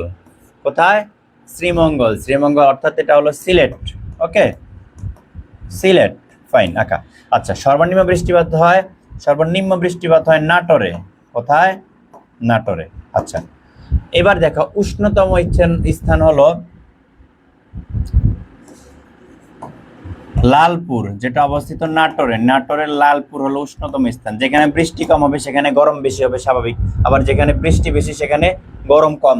তাহলে শীতলতম স্থান হলো লালখান। লালখানটা কোথায়? সিলেটে। কারণ আমরা একটু দেখছি সবচেয়ে বেশি বৃষ্টিপাত হয় সিলেটে, সুতরাং এখানে তো শীতল ঠান্ডা থাকবে বেশি, তাই না? আচ্ছা, বুঝতে পারছি বিষয়গুলা। সবচেয়ে বেশি বৃষ্টি হয় শ্রীমঙ্গল, সিলেটে, আর সবচেয়ে কম বৃষ্টি হয় নাটোরে। এই জন্য সবচেয়ে উষ্ণতম স্থান হলো নাটোরের লালপুর, আর সবচেয়ে শীতলতম স্থান হলো সিলেটের লালখান। একটু কমেন্ট করে ফেলো বিষয়গুলা। বলো, সবচেয়ে বেশি বৃষ্টি কোথায় হয়? সবচেয়ে কম বৃষ্টি কোথায় হয়? মুক্তিরানী, উষ্ণতম নাটোর, লালপুট না লালপুর, ঠিক আছে? আর লালখানে সবচেয়ে বেশি বৃষ্টিপাত হয়। আচ্ছা,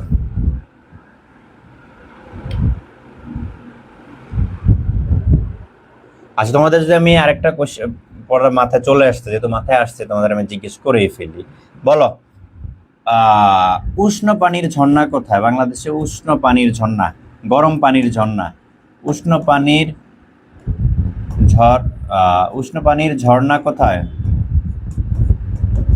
আর শীতল পানির ঝর্ণা কোথায়? বলো, তোমরা কমেন্ট করো দ্রুত।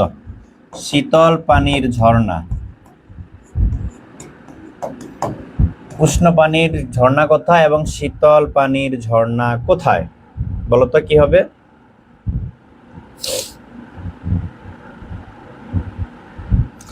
উষ্ণ পানির ঝর্ণা কোথায় এবং শীতল পানির ঝর্ণা কোথায়? দ্রুত দ্রুত।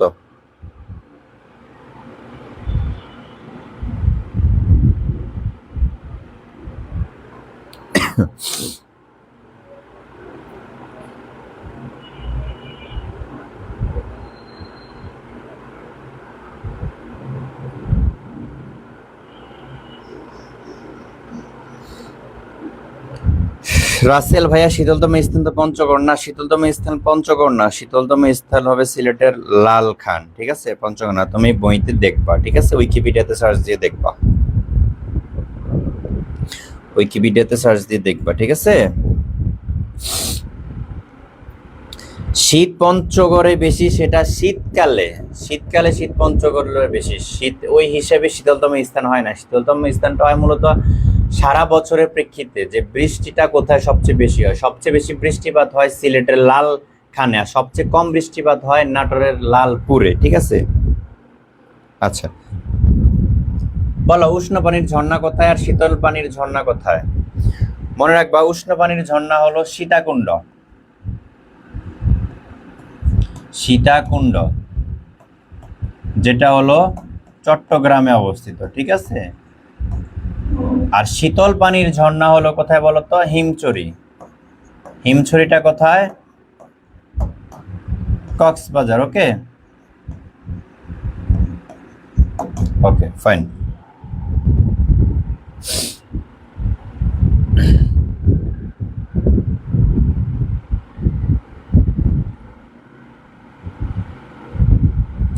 বাংলাদেশের কোন ঋতুকে স্বতন্ত্র ঋতু বলা হয়? বাংলাদেশের কোন ঋতুকে স্বতন্ত্র ঋতু বলা হয়? বাংলাদেশের কোন ঋতুকে স্বতন্ত্র ঋতু বলা হয়? গ্রীষ্ম, বর্ষা, শরৎ, শীত। গ্রীষ্ম, বর্ষা, শরৎ, শীত বাংলাদেশের কোন ঋতুকে স্বতন্ত্র ঋতু বলা হয়? বলো তো কোনটা হবে তাহলে? স্বতন্ত্র ঋতু বলা হয় বাংলাদেশের কোন ঋতুকে? বর্ষা ঋতুকে। স্বতন্ত্র ঋতু বলা হয় বর্ষা ঋতুকে, ঠিক আছে। আচ্ছা, এরপরে 13 নম্বরটা চলে যায় আমরা, যে কি বলছে 13 নম্বরটা?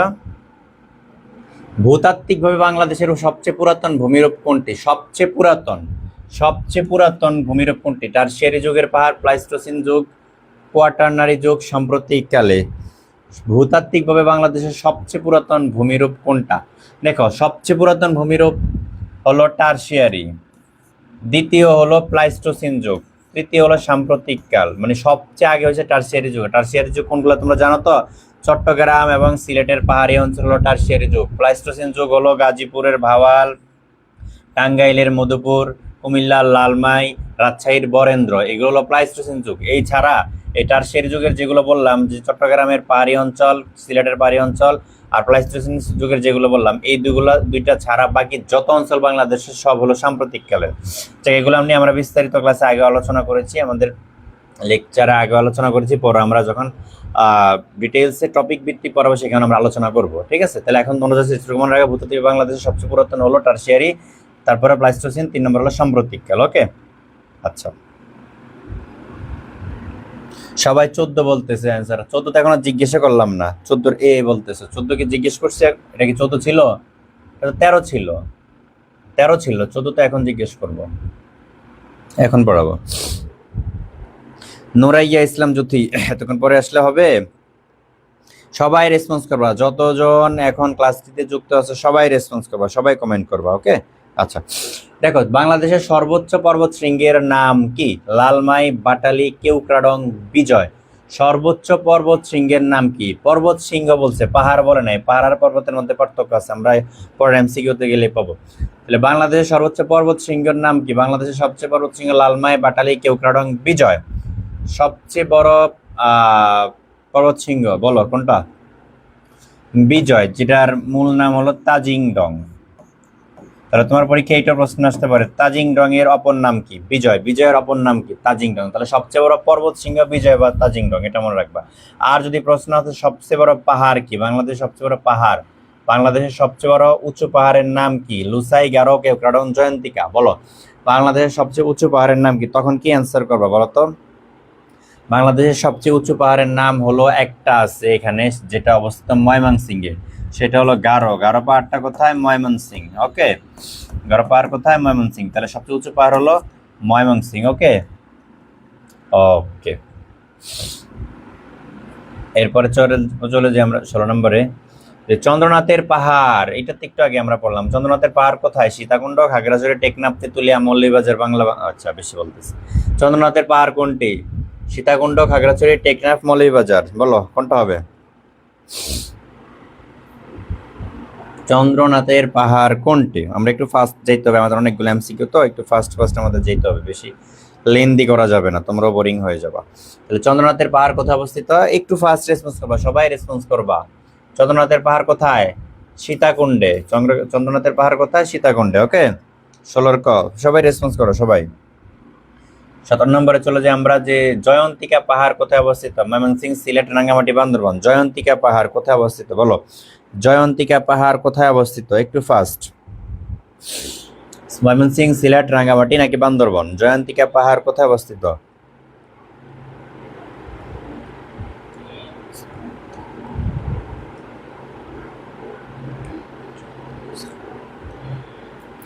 জয়ন্তিকা পাহাড় কোথায় অবস্থিত? বলো। সিলেটে অবস্থিত। জয়ন্তিকা পাহাড় কোথায়? সিলেট। ওকে, খ হবে 17 খ। 18 নম্বরে চলে যাই আমরা। যশোর জেলায় অবস্থিত বিল। যশোর একটা বিল আছে, হ্যাঁ, এই বিলটার নাম কি? হাইল, পাথর, চাউলি, বাবুদোয়ারি। আচ্ছা, আমরা জানি যশোর আর একটা গুরুত্বপূর্ণ স্থান আছে, বেনাপোল স্থলবন্দর। বেনাপোল স্থলবন্দরটা কোথায়? যশোরে। একটু মনে রাখবা, তোমরা কমেন্টে লিখে ফেলো যে বেনাপোল স্থলবন্দর যশোরে। বেনাপোল স্থলবন্দর ভারতের সাথে যে বেনাপোল স্থলবন্দর, এটা কোথায়? যশোরে। তাহলে বেনাপোল স্থলবন্দরটা কোথায়? যশোরে। বেনাপোল স্থলবন্দর যশোর। আর যশোর জেলা অবস্থিত বিলের নাম হলো ভবদহ বিল। ভবদহ। তাহলে বেনাপোল স্থলবন্দর কোথায়? যশোর। একটু কমেন্ট করে ফেলো যে বেনাপোল স্থলবন্দর যশোর। বেশি বেশি রেসপন্স করতে হবে। কয়েকজন রেসপন্স করতেছো, কয়েকজন করতেছো না, এভাবে হবে? সবাই রেসপন্স করতে হবে।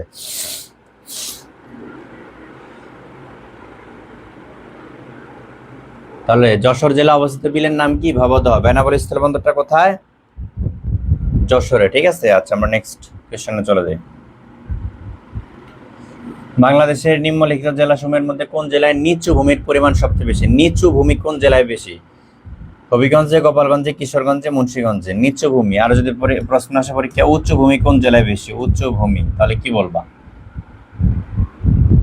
যদি প্রশ্ন আসে যে উচ্চ ভূমি, কমেন্ট করে ফেলো যে নিচু ভূমি কোনটা আর উচ্চ ভূমি কোনটা। সবচেয়ে নিচু ভূমি কোন জেলায় এবং সবচেয়ে উচ্চ ভূমি কোন জেলায়? সবাই কমেন্ট করো।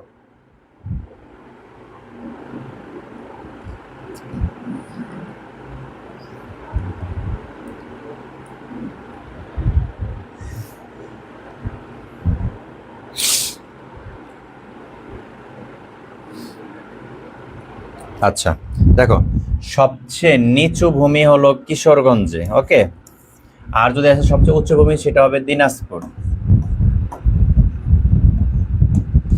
সবচেয়ে উচ্চ ভূমি কোথায়? দিনাজপুরে। Okay, Sanjida Akter, Dinajpur. Good, very good, very good. নিচু ভূমি কিশোরগঞ্জ, উচ্চ ভূমি দিনাজপুর। আচ্ছা, বাংলাদেশের বৃহত্তম হাওর পাথর চাউলি, হাইল, চলনবিল, হাকালুকি। বাংলাদেশের বৃহত্তম হাওর কোনটা বলো?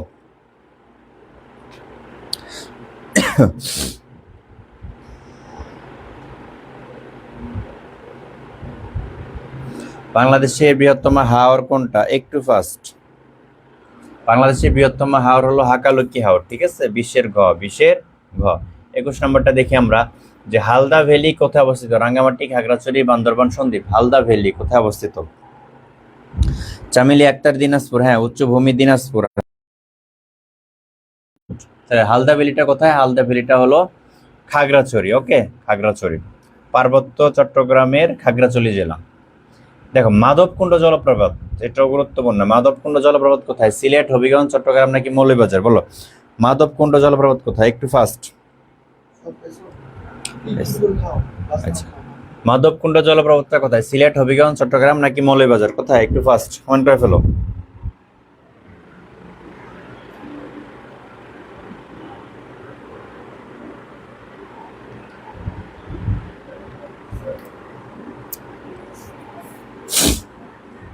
মাধবকুণ্ড কোথায় বলো তো? হাবিবা, তাসদিদ, মিথিলা, অবভিয়াসলি চলনবিল। হ্যাঁ, মাধবকুণ্ড জলপ্রপাত কোথায়? মৌলভীবাজার। ঠিক আছে, বাংলাদেশের বৃহত্তম হাওর চলনবিল। আমি বললাম আমার সাথে সাথে হ্যাঁ না বুঝে। তাহলে হাবিবা, তাসদিদ, মিথিলা চলনবিল নয়। বাংলাদেশের বৃহত্তম হাওর হলো হাকালুকি হাওর। বাংলাদেশের বৃহত্তম হাওর কোনটা? হাকালুকি।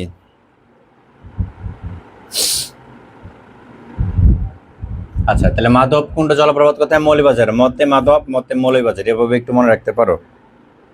ফাইজা জাকারিয়া, ভাইয়া কথা ক্লিয়ার শোনা যায় না, ভয়েসে সমস্যা হচ্ছে। কি বলো, ভয়েস আবার কি হয়েছে? দাঁড়াও দেখতেছি।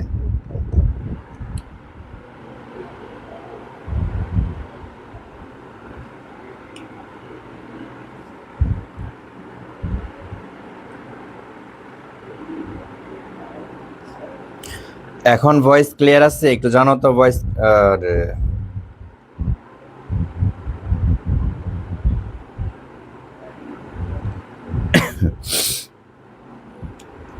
ভয়েস ঠিক আছে এখন? একটু সমস্যা হচ্ছে নেটে।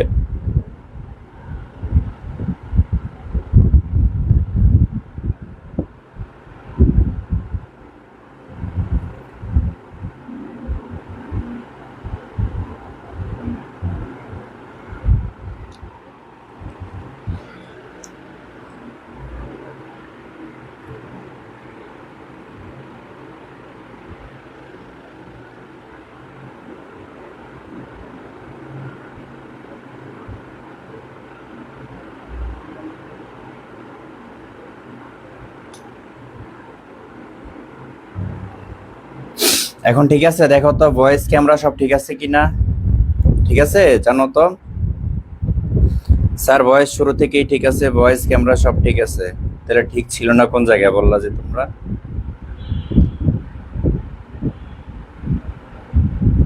আচ্ছা ঠিক আছে, তাহলে আমরা কন্টিনিউ করি। 22 নাম্বারটা গেল, 23 নম্বরে চলে যাই আমরা।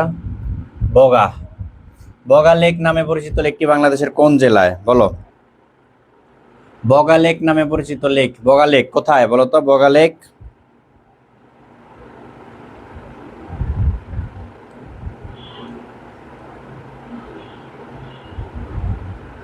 বগা লেক কোন জেলায়? দেখো বতে বগা, বতে বান্দরবন। বগা লেক পরিচিত কোথায়? বান্দরবন। মতে মাধবকুণ্ড, মতে মৌলভীবাজার, তাই না? এইভাবে একটু মনে রাখতে পারো। বগা লেক তাহলে কোথায়? বান্দরবন। হাইবাতুল কোবরা জি অল ক্লিয়ার, ওকে। তাহাসিন সুনামগঞ্জ, তারেক আজিজ মুন্না। দেখো তোমাদের আমাদের সিনিয়র শিক্ষক, আমাদের প্রতিষ্ঠানের যিনি সিইও তারেক আজিজ মুন্না ভাই, আমাদের মুন্না স্যার, মুন্না ভাইয়াও ক্লাস করতেছে। ঠিক আছে, ক্লাসে করতেছে বলতে ক্লাসে জয়েন আছে, দেখতেছে তোমরা ঠিকঠাকভাবে পড়াশোনা করতেছো কিনা। হ্যাঁ, সুতরাং ঠিকঠাকভাবে পড়াশোনা করতে হবে। বগা লেক নামে পরিচিত লেকটি বাংলাদেশের কোন জেলা অবস্থিত? বান্দরবনে। ঠিক আছে, আচ্ছা তারপরে আমরা 24 নম্বরে চলে যাই।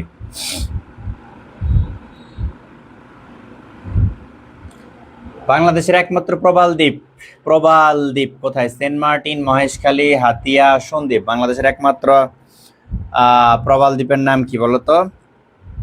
বাংলাদেশের একমাত্র প্রবাল দ্বীপ।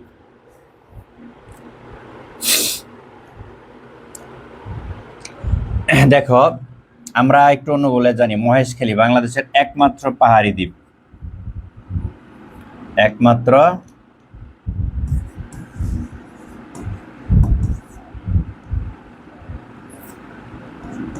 একমাত্র পাহাড়ি দ্বীপ কোনটা? মহেশখালী, একমাত্র পাহাড়ি দ্বীপ মহেশখালী। মহেশখালীটা মূলত হলো তোমার কক্সবাজারে। কোথায়?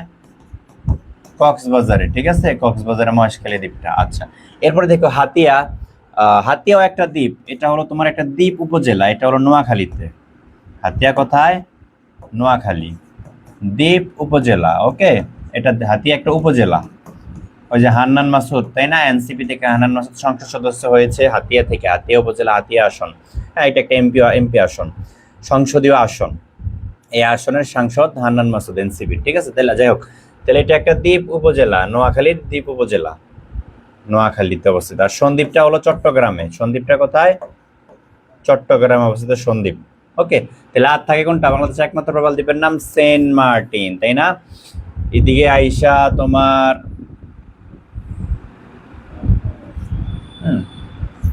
দেখো এইরকম না বাংলাদেশটা, এদিকে যায় এইভাবে এইভাবে, এদিকে এইভাবে, তাই না? এই যে এখানে তোমার কক্সবাজার, তাই না? কক্সবাজার, এইখানে আইসা আর ওইদিকে আইসা সেন্ট মার্টিন। সেন্ট মার্টিনে আরো দক্ষিণে আইসা একটা জায়গা আছে, জায়গাটার নাম কি তোমরা জানো দেখি তো? সেন্ট মার্টিন থেকে আরো দক্ষিণে, অর্থাৎ বাংলাদেশের সবচেয়ে দক্ষিণে যে জায়গাটা, এটার নাম কি বলো? সেন্ট মার্টিনের আরো দক্ষিণে, সবচেয়ে দক্ষিণে তো হলো সেন্ট মার্টিন। বলি না আমরা টেকনাফ থেকে তেতুলিয়া, সেই তেতুলিয়া, সেন্ট মার্টিন, তেতুলিয়ার সেন্ট মার্টিন। হ্যাঁ, আরে কি বলে তেতুলিয়া সেন্ট মার্টিন, টেকনাফের সেন্ট মার্টিন। সেন্ট মার্টিন থেকে আরো দক্ষিণে, সেটা কি জায়গাটার নাম কি দেখি তোমরা জানো কিনা বলো তো? নেটওয়ার্কের কারণে না, কারেন্ট লোডশেডিং এর কারণে হয়তো সমস্যাটা হচ্ছে। আচ্ছা, তাহলে একটু তোমরা কমেন্ট করে ফেলো যে পাহাড়ি দ্বীপ কোনটা, তারপরে নোয়াখালীর দ্বীপ উপজেলা কোনটা, সন্দ্বীপটা কোথায় অবস্থিত। আর আমার কোশ্চেনটার অ্যান্সার করো যে সবচেয়ে দক্ষিণে সেন্ট মার্টিন, সেন্ট মার্টিনের আরো দক্ষিণে যেটা, বাংলাদেশের সবচেয়ে দক্ষিণের স্থান যেটা, সেটা কি বলো তো? সেটা হলো, বলো কি হবে? ছেড়া দ্বীপ। সেটার নাম কি? ছেড়া দ্বীপ। স্থানীয় ভাষায় বলে নারিকেল জিঞ্জিরা, নারিকেল জিঞ্জিরা। হ্যাঁ, নারিকেল জিঞ্জিরা, সেন্ট মার্টিন এই জায়গাটা একদম দক্ষিণে, এখানে একটা দ্বীপ সেন্ট মার্টিন, যে দ্বীপটা সেন্ট মার্টিনের একদম দক্ষিণে হলো নারিকেল জিঞ্জিরা বা সেরা দ্বীপ। লিখে ফেলো সেরা দ্বীপ, ছেড়া দ্বীপ। ঠিক আছে। হাবিবা তাসদিদ মিথিলা, স্যার জিকেতে কারেন্ট পলিটিক্স নিয়ে কোশ্চেন আসলে কি করব? কিছুই তো জানি না। আচ্ছা হাবিবা শোনো, আজ নেটওয়ার্কে কি আবার সমস্যা দেখাই দিল নাকি?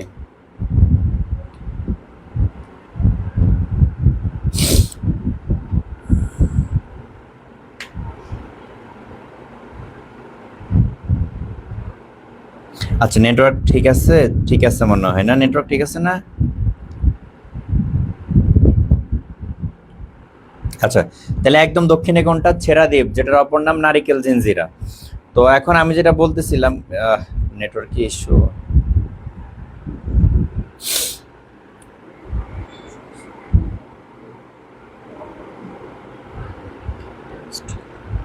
শামীম আহমেদ একটু ফাস্ট করেন। হ্যাঁ ফাস্টই করবো, কিন্তু আমাদের নেটওয়ার্কে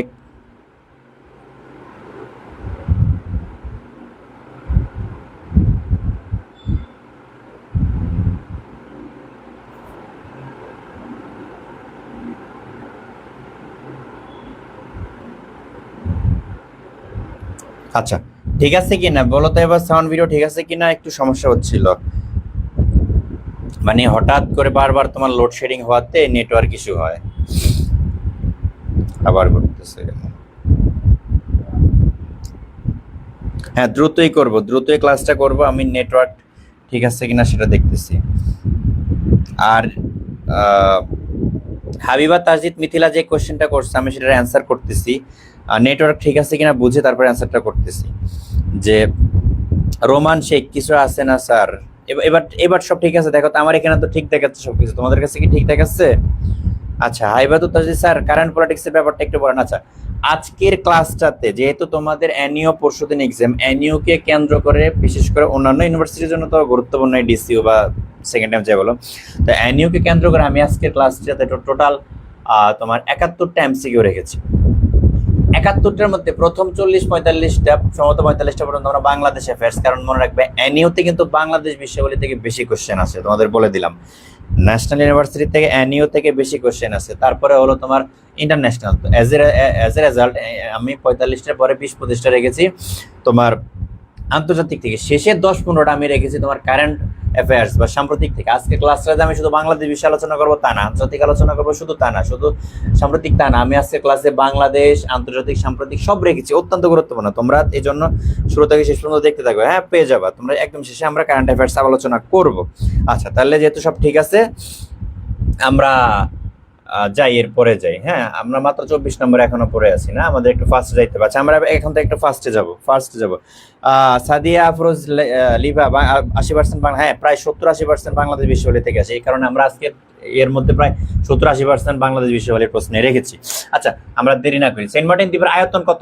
8 বর্গ কিলোমিটার, 9 বর্গ কিলোমিটার, 10 বর্গ কিলোমিটার, 12-14? একটু ফাস্ট বলো, একটু ফার্স্ট রেসপন্স করে ফেলবো। সেন্ট মার্টিন দ্বীপের আয়তন কত? সেন্ট মার্টিন দ্বীপের আয়তন হলো 8 বর্গ কিলোমিটার। 25-এর ক, সেন্ট মার্টিন দ্বীপের আয়তন কত? 8 বর্গ কিলোমিটার, ফার্স্ট। আচ্ছা এরপর আমরা 26 নম্বরে চলে যাই। দেখো যে সেরাদিয়া বা সিরাদিয়া দ্বীপ কোথায় অবস্থিত? হাতিয়া নিজম দ্বীপ সেন্ট মার্টিন দ্বীপের দক্ষিণে, সেন্ট মার্টিন দ্বীপের উত্তরে। একটু আগে বললাম মাত্র, বলো তাহলে সেন্ট মার্টিন দ্বীপের অবস্থানটা কোথায়? আরে ছেড়াদিয়া বা সিরাদিয়া দ্বীপের অবস্থান করতে একটু আগে দেখাইলাম যে এটা বাংলাদেশ, আর দক্ষিণ দিকে এখানে হলো কক্সবাজার, এখানে সেন্ট মার্টিন, এখানে হলো তোমার ছেড়াদ্বীপ। তাহলে সেন্ট মার্টিন দ্বীপের দক্ষিণে, সেন্ট মার্টিন দ্বীপের দক্ষিণে হলো ছেড়াদ্বীপ, সেন্ট মার্টিন দ্বীপের দক্ষিণে, ঠিক আছে? সেন্ট মার্টিন দ্বীপের দক্ষিণে। মুক্তিরানী কারেন্ট দ্বীপে মনে হচ্ছে কোন কারেন্ট? কারেন্ট অ্যাফেয়ার্স নাকি ইলেকট্রিসিটি, কোনটা বলো? কোন কারেন্টের কথা বলতেছো বুঝতেছি না। আমরা কিটা বললাম না, অ্যান্সার করছি, হ্যাঁ সেন্ট মার্টিন দ্বীপের দক্ষিণে, গ হবে 26-এর গ। চলন বিলের মধ্য দিয়ে প্রবাহিত হয়েছে কোন নদী? আত্রাই, বাঙালি, মহানন্দা, করতা। চলন বিলের মধ্য দিয়ে প্রবাহিত হয়েছে কোন নদী? একটু ফাস্ট, চলন বিলের মধ্য দিয়ে প্রবাহিত হয়েছে কোন নদী? 27 নম্বরটা কি হবে তাহলে? চলন বিলের মধ্যে প্রবাহিত হয়েছে আত্রাই নদী। কোন নদী? আত্রাই নদী, ঠিক আছে? 27-এর ক, আত্রাই নদী। আচ্ছা আমরা এরপরে যাই 28 নম্বরে, যে আরিয়াল বিল কোথায় অবস্থিত? আমরা একটু বিল সম্পর্কে দেখি আবার। আরিয়াল বিল মানিকগঞ্জে, মুন্সিগঞ্জে, রূপগঞ্জে, হবিগঞ্জে। আরিয়াল বিল কোথায় অবস্থিত? আরিয়াল বিল মানিকগঞ্জ, মুন্সিগঞ্জে, রূপগঞ্জে, হবিগঞ্জে, কোথায়? কোনটা হবে বলো তো? আরিয়াল বিল কোথায় অবস্থিত? মুন্সিগঞ্জ। 28-এর খ, 28-এর খ, একটু ফাস্ট, 28-এর খ, একটু ফাস্ট কমেন্ট করে ফেলবা। এবার আমরা 29 নম্বরটা দেখি, বাংলাদেশের পশ্চিমা বাহিনীর নদী বলা হয় কোন বিলকে? চলন বিল, ডাকাতিয়া বিল, আরিয়াল বিল, তাগরাই বিল। বাংলাদেশের পশ্চিমা বাহিনীর নদী বলা হয় কোন বিলকে? বাংলাদেশের পশ্চিমা বাহিনীর নদী বলা হয় কোন বিলকে? চলন বিল, ডাকাতিয়া বিল, আরিয়াল বিল, তাগরাই বিল, কোনটা হবে বলো তো? 29 নম্বর কোনটা হবে? একটু ফাস্ট।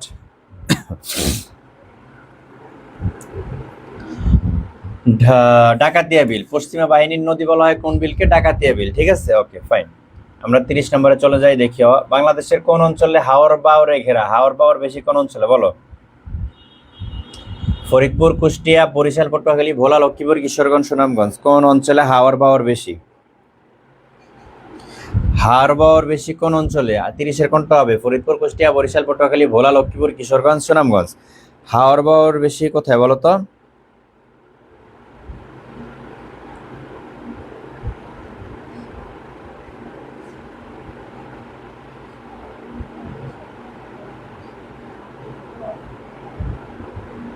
আচ্ছা, হাওর বাওর হলো কিশোরগঞ্জ ও সুনামগঞ্জে। 30-এর ক একটু ফাস্ট করতে হবে, হ্যাঁ।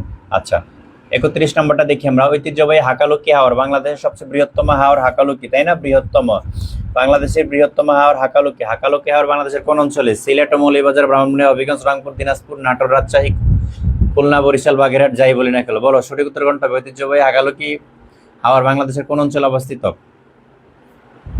বলো বলো ফার্স্ট। আরেকটা প্রশ্ন যে দ্বিতীয় বৃহত্তম হাওর বা অন্যতম আরেকটা হাওর হলো, সেটা হলো টাঙ্গুয়ার হাওর। টাঙ্গুয়ার হাওরটা কোথায়? টাঙ্গুয়ার হাওর, টাঙ্গুয়ার হাওরটা কোন জেলায়? সেটা একটু কমেন্ট করে বলো ফেলে তোমরা।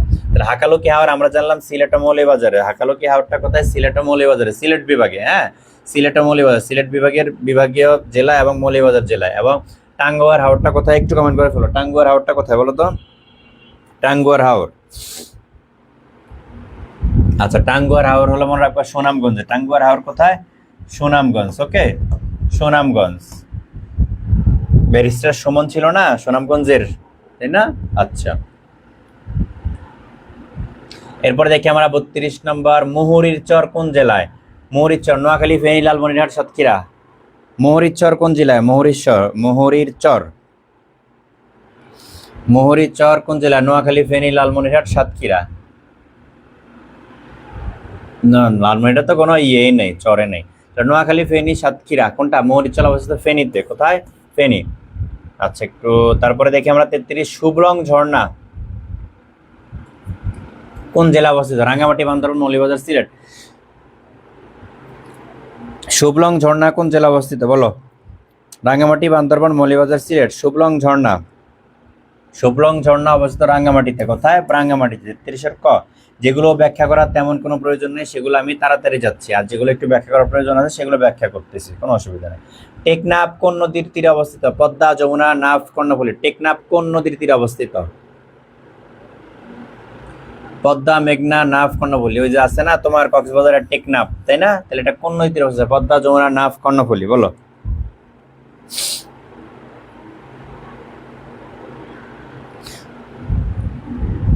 হাবিবা, তাসজিদ, মিথিলা, দুর্নাম, সুনামগঞ্জ, দুর্নামগঞ্জ, তাই না?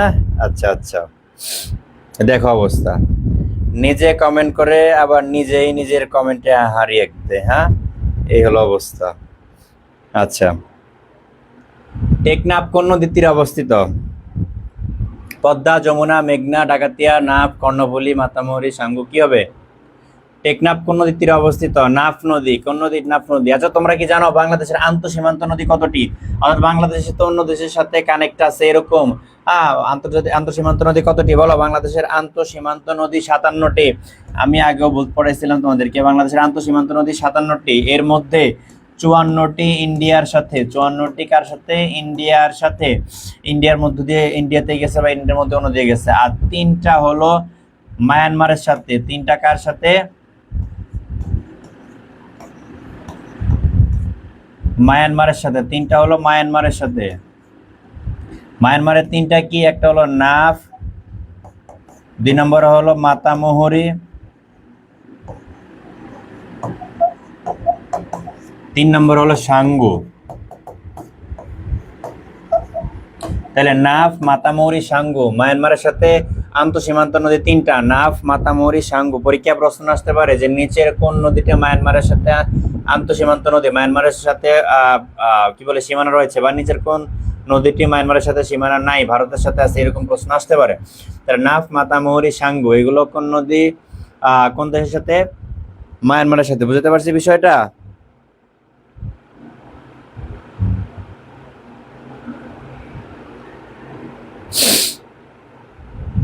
আচ্ছা, বুঝতে পারছো তো তোমরা? আচ্ছা, এরপরে এখান থেকে আরেকটা প্রশ্ন আসতে পারে, যেটা বললাম যে বাংলাদেশের আন্তঃসীমান্ত নদী কতটি, তাহলে কতটি লাগবে? 57টি। সেন্ট মার্টিন দ্বীপের স্থানীয় নাম কি? নারিকেল, জঞ্জিরা, সোনাদিয়া, কুতুবদিয়া, নিজম দ্বীপ। সেন্ট মার্টিন দ্বীপের স্থানীয় নাম কি? সেন্ট মার্টিন দ্বীপের স্থানীয় নাম নারিকেল, জঞ্জিরা, সোনাদিয়া, কুতুবদিয়া, নিজম দ্বীপ। আমি একটু আগে তোমাদেরকে বলছিলাম যে ছেড়া দ্বীপের অপর নাম নারিকেল, জঞ্জিরা, তাই না? আচ্ছা, এটা হবে মূলত সেন্ট মার্টিন দ্বীপের অপর নাম নারিকেল, জঞ্জিরা। ওই তো সেন্ট মার্টিন দ্বীপের দক্ষিণেই তো তোমার ছেড়া দ্বীপ, তাই না? ছেড়া দ্বীপটা একদম সেন্ট মার্টিন দ্বীপের দক্ষিণে। সেন্ট মার্টিন, ছেড়া দ্বীপ, নারিকেল, জিঞ্জিরা এক জায়গায়। তো পরীক্ষা প্রশ্ন আসবে সেন্ট মার্টিন দ্বীপের অপর নাম কি? নারিকেল, জিঞ্জিরা স্থানীয় নাম। ছেড়া দ্বীপটা অর্থাৎ এই যে সেন্ট মার্টিন দ্বীপটা, এটার মধ্যেই তো ছেড়া দ্বীপটা, তো ছেড়া দ্বীপটাও এক প্রকার তোমার নারিকেল, জিঞ্জিরা বলেই যায়। তো পরীক্ষায় আসে যে সেন্ট মার্টিন দ্বীপের অপর নাম কি? নারিকেল, জিঞ্জিরা। ওকে, আচ্ছা। 35-এর ক। 36 নম্বরে চলে যায় যে বাংলাদেশের দীর্ঘতম নদী কি? বাংলাদেশের দীর্ঘতম, বারবার পরীক্ষায় আসা এবং বারবার পড়ানো একটা কোশ্চেন। বাংলাদেশের দীর্ঘতম নদী পদ্মা, মেঘনা, যমুনা, কর্ণফুলী, ডাকাতিয়া। বলো বাংলাদেশের দীর্ঘতম নদী মেঘনা, যমুনা, পদ্মা, কর্ণফুলী।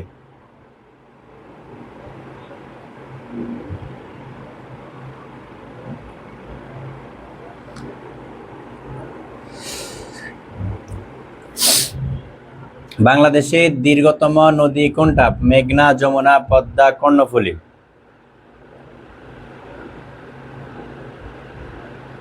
বাংলাদেশের দীর্ঘতম নদী কোনটা বলো একটু ফাস্ট। 36 নম্বরটা কি হবে? বাংলাদেশের দীর্ঘতম নদী দেখো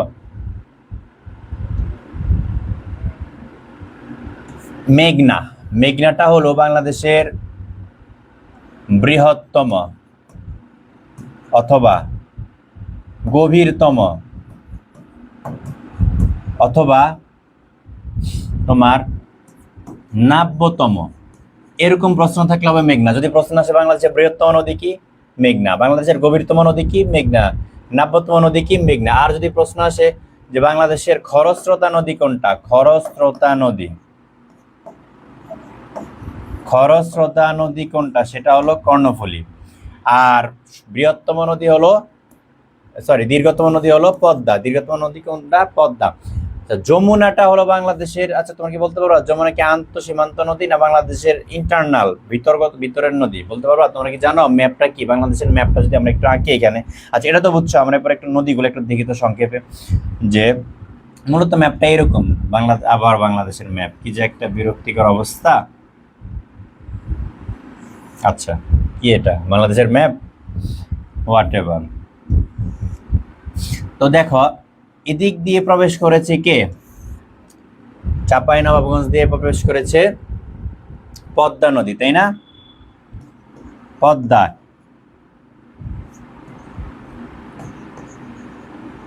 এবং এটা ভারতের পশ্চিমবঙ্গে বলে গঙ্গা, জানি তো আমরা, তাই না?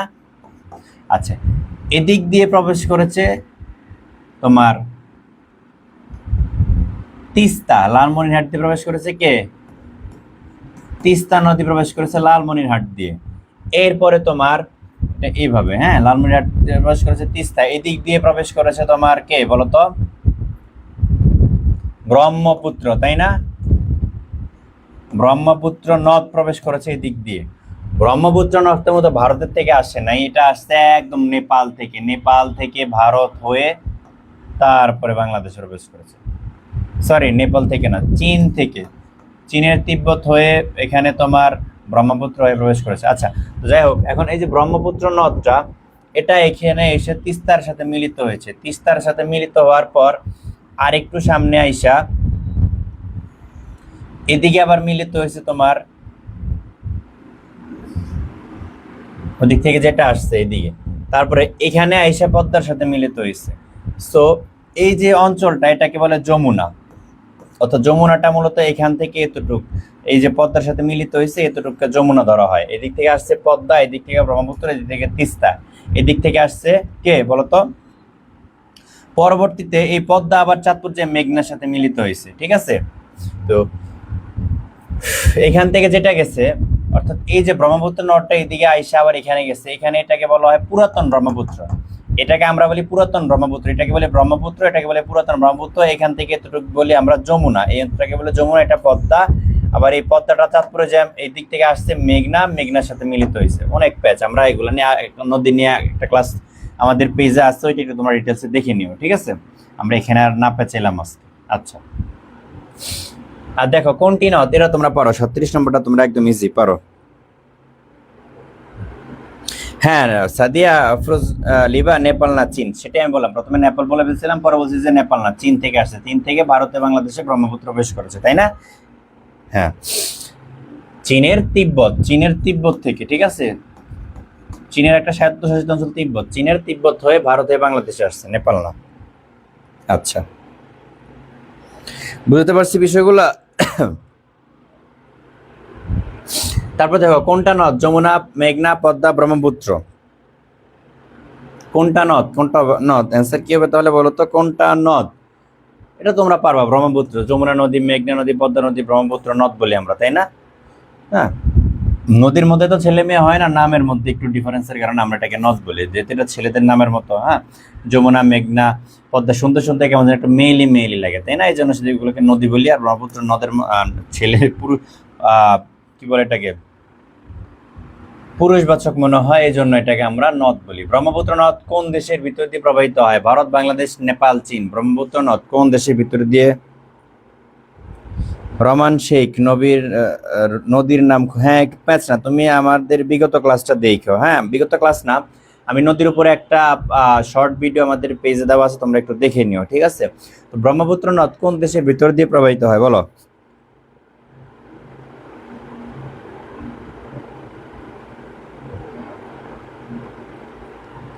তাহলে ব্রহ্মপুত্র নদ কোন দেশের ভিতর দিয়ে প্রবাহিত হয়, একটু ফাস্ট বলে ফেলো। আমরা জানি যে ব্রহ্মপুত্র নদটা কোন দেশের ভিতর দিয়ে, তাহলে এটা ভারতের ভিতরে দিয়ে, তাই না? কারণ এটা চীন হয়ে, ভারত হয়ে, তারপরে বাংলাদেশে, তাহলে এটা হলো ভারত, তাহলে ভারতের ভিতর দিয়ে প্রবেশ করে, তাই না? ব্রহ্মপুত্র নদটা কোন দেশের ভিতর দিয়ে প্রবেশ করে? ভারতের ভিতর দিয়ে, চীন হয়ে, ভারত হয়ে, বাংলাদেশ। হাবিবা তাজিদ মিথিলা, স্যার আপনি রিভার ড্র করতে করতে গোপালগঞ্জের কারেন্ট আবার চলে যাবে। আচ্ছা, ঢাকায় চলে যায়, গোপালগঞ্জ তো যাবেই, তাই না? আচ্ছা, তাহলে ব্রহ্মপুত্র নদ কোন দেশের ভিতর দিয়ে প্রবাহিত হয়? ভারত, কারণ চীন হয়ে, চীনের তিব্বত হয়ে, ভারতের মধ্য দিয়ে বাংলাদেশে প্রবেশ করেছে, তাই না? আচ্ছা, তাহলে 38-এর ক, কোন দেশের ভিতর দিয়ে বলছে, কোন দেশ থেকে বলে নাই। যদি কোন দেশ থেকে বলতো তাহলে চীন হতো, কোন দেশ থেকে তাহলে চীনের তিব্বত, কিন্তু কোন দেশের ভিতর দিয়ে প্রবাহিত হয় সেটা ভারত হবে। ওকে,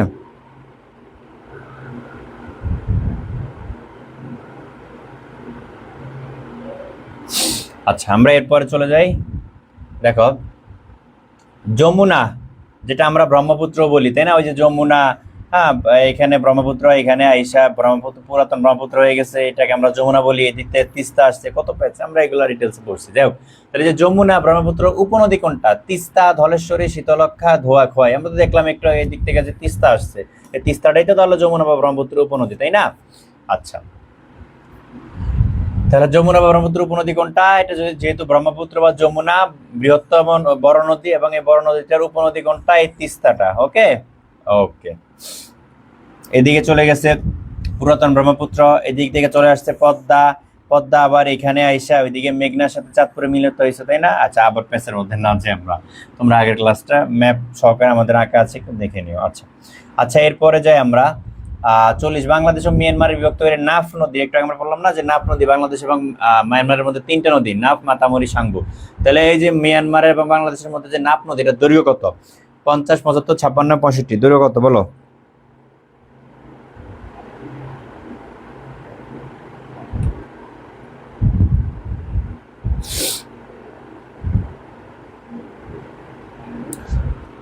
বাংলাদেশ ও মিয়ানমারকে বিভক্তকারী নাফ নদীর দৈর্ঘ্য কত? কোনটা হবে? 40, একটু বলে ফেলো তো তোমরা।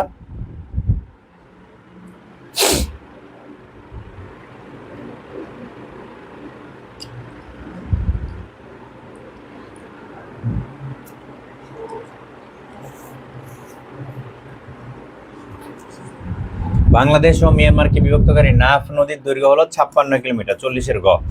আচ্ছা, অ্যাকচুয়ালি চলে যাই আমরা, বাংলাদেশের কোন নদী থেকে বাণিজ্যিক ভিত্তিতে মাছের রেণু, পোনা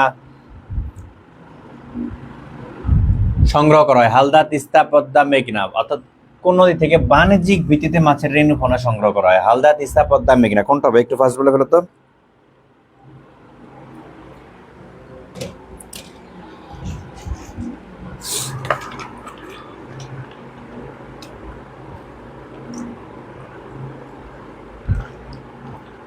বাংলাদেশের কোন নদী থেকে বাণিজ্যিক ভিত্তিতে মাছের রেণু পোনা সংগ্রহ করা হয়? হালদা, তিস্তা, পদ্মা, মেঘনা, কোনটা হবে তাহলে সঠিক উত্তর বলো তো? হ্যাঁ, হালদা। আরেকটা ইনফরমেশন মনে রাখতে হবে, এশিয়ার সর্ববৃহৎ প্রাকৃতিক মৎস্য প্রজনন কেন্দ্র হালদা। এশিয়ার সর্ববৃহৎ প্রাকৃতিক মৎস্য প্রজনন কোনটা? হালদা। ঠিক আছে, 41-এর ক। ওকে, আমরা পরের কোশ্চেনে চলে যাই। দেখো 42 নম্বরটা, বাংলাদেশ ও মায়ানমারের মধ্যে সমুদ্র সীমা বিরোধ কোন সংস্থার মাধ্যমে নিষ্পত্তি হয়?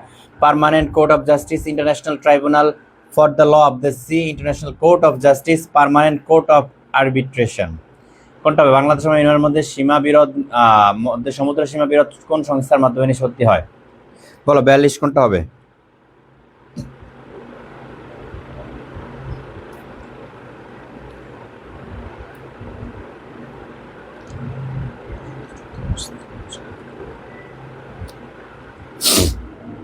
International tribunal for the law of the sea, খ নম্বর, মনে রাখবা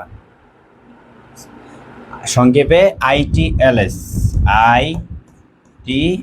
international tribunal for the law of the sea, international tribunal for the law of the sea, এটা বারবার পরীক্ষায় আসে, একটু মনে রাখবা। হ্যাঁ, আচ্ছা, এখানে একটা ইনফরমেশন আছে, সেটা হলো এই যে বাংলাদেশ এবং মিয়ানমার মধ্যে সমুদ্র সীমা বিরোধ নিষ্পত্তিটা হয়, এটা হয় 14 মার্চ 2012 সালে। ঠিক আছে, কবে হয়? 14 মার্চ 2012 সালে, সালটা একটু মনে রাখবা।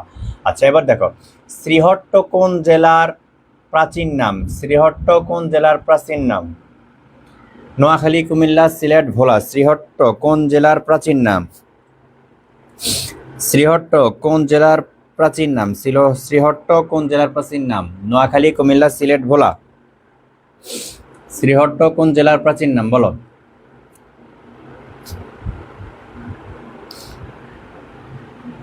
এমডি মুর্শিদ, একটু তাড়াতাড়ি। হ্যাঁ, আমরা তাড়াতাড়ি করতেছি। অনন্ত বৈদ্য, সিলেট। হ্যাঁ, গুড। শ্রীহট্ট কোন জেলার প্রাচীন নাম? সিলেট। এবার আমরা একটু দেখি বিভিন্ন জেলা বা জায়গার প্রাচীন পুরাতন নামগুলো কি ছিল। দেখো, বাগেরহাটের বর্তমান বাগেরহাট পুরাতন নাম ছিল খলিফাবাদ। যশোরের খলিফাতাবাদ। একটু পেঁচাই বানা জিনিসগুলো একটু দেখো, খলিফাবাদ বাগেরহাট আর খলিফাতাবাদ যশোর। কক্সবাজারের বলা হয় পানোয়া, পালকিং, পালঙ্কি, এটা বেশি আসে। হ্যাঁ, ঢাকার জাহাঙ্গীরনগর, ডাবেক্কা, ঢাকা। চট্টগ্রামে ইসলামাবাদ, চট্টলা, এখনো চট্টলা অনেকে বলে, বীর চট্টলা, তাই না? আচ্ছা, কোর্ট গ্রান্ডেজ, ইসলামাবাদটা বেশি গুরুত্বপূর্ণ। আচ্ছা, সিলেটের জালালাবাদ, শ্রীহট্ট, জালালাবাদটাও আসে, শ্রীহট্ট আসে, আমরা মাত্র বললাম। বরিশালকে বলে চন্দ্রদ্বীপ, ইসমাইলপুর, বাকেরগঞ্জ, এই দুইটা গুরুত্বপূর্ণ। চন্দ্রদ্বীপ, বাকেরগঞ্জ বরিশালের পুরাতন নাম। তারপরে কুমিল্লা, ত্রিপুরা। ময়মনসিংহকে বলা হতো নাসিরাবাদ। উত্তরবঙ্গ পূর্ব নাম ছিল বরেন্দ্রভূমি। গাজীপুরের পূর্ব নাম ছিল জয়দেবপুর। শাহবাগের ছিল শাহেন শাহ। গাইবান্ধার পূর্ব নাম ছিল ভবানীগঞ্জ। একটু কমেন্টে লিখে ফেলো। তাহাসিন সাইল্যান্ড, কোনটা সাইল্যান্ড? শ্রীহট্ট। অনন্ত বৈদ্য, আমরা সিলেটি, তাই না? আচ্ছা আচ্ছা, আফসানা, আমাদের আর কয়টা কোশ্চেন গেল? আমাদের টোটাল সর্বমোট 71টা কোশ্চেন। শেষে আমাদের অত্যন্ত গুরুত্বপূর্ণ সাম্প্রতিক এমসিকিউ রাখা আছে। ঠিক আছে, ওইগুলো করতে হবে, সুতরাং শেষ পর্যন্ত ক্লাসটা দেখতে থাকো। দেখো, আরো কিছু গুরুত্বপূর্ণ প্রাচ্যের গন্ডোয়ারল্যান্ড বলা হয় দিনাজপুরকে। গন্ডারল্যান্ড না, কিন্তু গন্ডোয়ারল্যান্ড। হ্যাঁ, গন্ডারল্যান্ড না। পালঙ্কি, পানোয়া, কক্সবাজার আমরা একটু আগে দেখলাম। তারপরে কোন স্থানকে 44 নম্বর কোশ্চেনটা দেখি আমরা। দেখো, কোন স্থানকে রাঙ্গামাটির ছাদ বলা হয়? কোন স্থানকে রাঙ্গামাটির ছাদ বলা হয়? হাজাছড়া ঝর্ণা, সাজেক ভ্যালি, জমচক বনবিহার, নাকি পেদা টিং টিং, এটা আবার কি নাম? আচ্ছা, কোন স্থানকে রাঙ্গামাটির ছাদ বলা হয়? বলো বলো বলো একটু ফার্স্ট।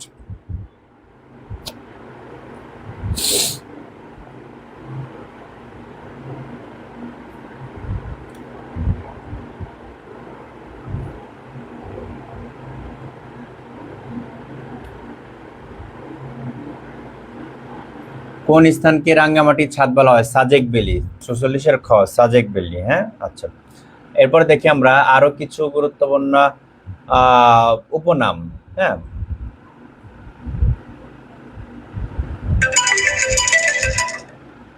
আচ্ছা, দেখি আমরা একটু উপনামগুলো।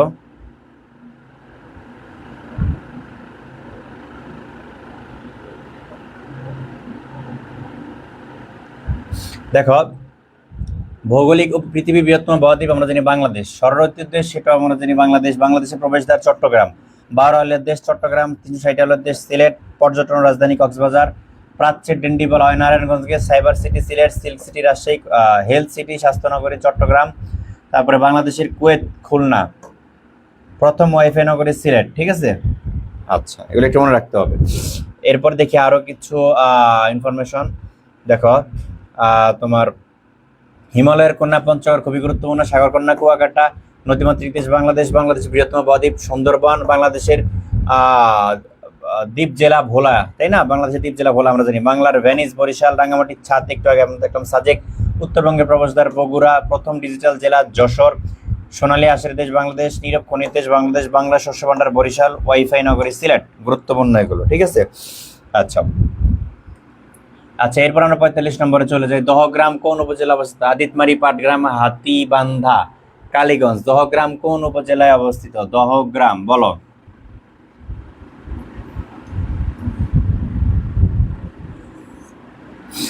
দহগ্রাম, দহগ্রাম কোন উপজেলায় অবস্থিত? দহগ্রাম।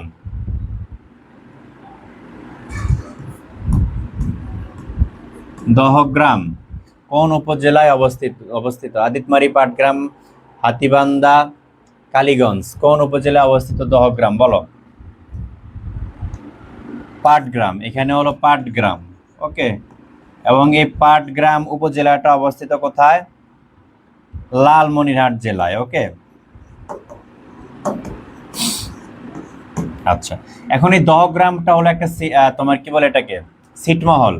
এই যে আমরা পড়ছিলাম না খুব আলোচিত 3 বিঘা করিডোর, তাই না? এই 3 বিঘা করিডোর ভারত থেকে বাংলাদেশ ইজারা নেয়, এবং এই 3 বিঘা করিডোর দিয়েই কিন্তু কি করতে হয়? দহগ্রামে যেতে হয়। তার মানে দহগ্রাম বাংলাদেশের একটা অংশ, কিন্তু সেটা ভারতের মধ্যে 3 বিঘা করিডোর দিয়ে সেখানে যাইতে হয়, তাই না? তাহলে দহগ্রামটা কোথায়? পাটগ্রাম উপজেলা। পাটগ্রাম উপজেলাটা কোথায়? লালমনিরহাট জেলায়। বুঝতে পারছি বিষয়গুলো? আচ্ছা, তারপর আমরা 46 নম্বরে চলে যাই। নোবেল পুরস্কার কয়টি বিষয়ে দেওয়া হয়? 5টি, 6টি, 7টি, 8টি। নোবেল পুরস্কার কয়টি? এই যে আমাদের বাংলাদেশ পার্ট শেষ 45টি, এবার আমরা আন্তর্জাতিক পার্টে চলে আসছি। আন্তর্জাতিক পার্টে চলে আসছি, বলো নোবেল পুরস্কার কয়টি বিষয়ে দেওয়া হয়? একটু ফাস্ট। 5টি, 6টি, 7টি, 8টি। নোবেল পুরস্কার দেওয়া হয় কয়টি বিষয়ে বলো?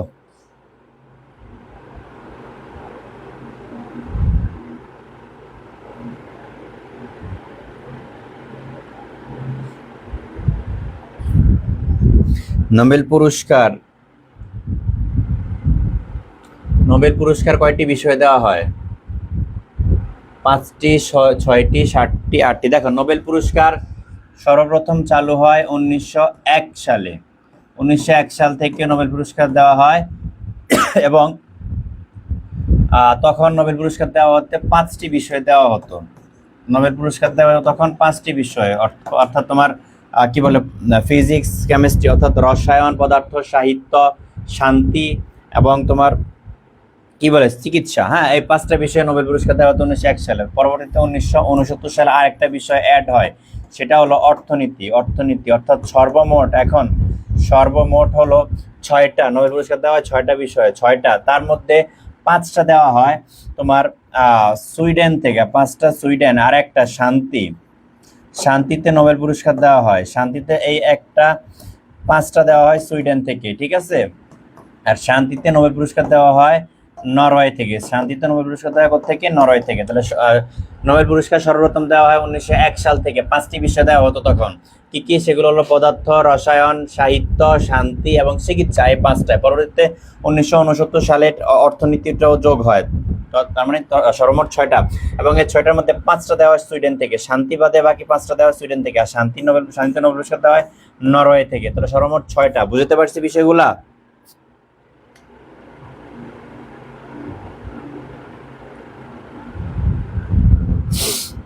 তাহলে একটু কমেন্ট করে ফেলো, সর্বপ্রথম নোবেল পুরস্কার দেওয়া হয় কত সালে? সর্বপ্রথম নোবেল পুরস্কার দেওয়া হয় কত সালে? এবং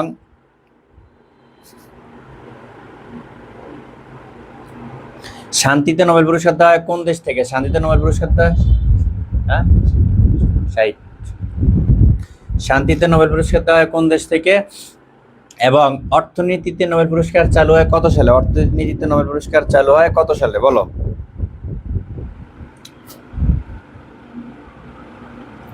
তারপরে দেখি আমরা এই যে দেখো আমাদের খুবই প্রিয়জন বর্তমানে চ্যাট জিপিটি, তাই না? চ্যাট জিপিটি নির্মাতা প্রতিষ্ঠান কোনটা? Google, Meta, open AI, Microsoft. Chat জিপিটির প্রতিষ্ঠাতা কোনটা? নির্মাতা প্রতিষ্ঠান কোনটা? চ্যাট জিপি নির্মাতা প্রতিষ্ঠান Google, Meta, open AI, Microsoft. Chat GP নির্মাতা প্রতিষ্ঠান হলো ওপেন এআই, ঠিক আছে? Open AI. 48 নম্বর দেখি, পৃথিবীর ফুসফুস সুন্দরবন, আমাজন, তুইগা, কঙ্গবন। পৃথিবীর ফুসফুস বলা হয় কোনটা? পৃথিবীর ফুসফুস, একটু ফাস্ট। পৃথিবীর ফুসফুস বলা হয় কোন বনকে? পৃথিবীর ফুসফুস বলা হয় কোন বনকে? Sundarban, Amazon, taiga, Congo. পৃথিবীর ফুসফুস বলা হয় অ্যামাজনকে, ঠিক আছে? পৃথিবীর ফুসফুস কি? অ্যামাজন। আচ্ছা, এরপরে দেখি আমরা 49 নম্বরটা, জাপানের মুদ্রার নাম কি? ইয়েন, ইউয়ান, রিঙ্গিত, টাকা। মনে রাখবা, ইউয়ান হলো চীনের মুদ্রার নাম, ইউয়ান চীন। রিঙ্গিত হলো মালয়েশিয়ার মুদ্রার নাম, মালয়েশিয়া। একটু মনে রাখে, এগুলো গুরুত্বপূর্ণ। আর টাকা তো আমরা জানি বিডি, বাংলাদেশের মুদ্রার নাম। তাহলে বাকি থাকে ইয়েন, জাপানের মুদ্রার নাম ইয়েন। তাহলে জাপানের মুদ্রার নাম কি? 48-এর ক। আর বিষয়গুলো একটু মনে রাখবো, জাপানের মুদ্রার নামটা হলো ইয়েন, ইউয়ান হলো চীনের মুদ্রা, মালয়েশিয়া রিঙ্গিত, বাংলাদেশের টাকা। আচ্ছা, 50 নম্বরটা দেখি আমরা। তারপরে পানামা খাল কোন দুটি মহাসাগরকে যুক্ত করেছে? আটলান্টিক, প্রশান্ত, ভারত প্রশান্ত, উত্তর দক্ষিণ, লোহিত, ভূমধ্যসাগর। পানামা খাল, পানামা খাল কি হবে সঠিক উত্তর বলো? আচ্ছা দেখো, পানামা খাল যদি আমরা একটু আঁকতে যাই,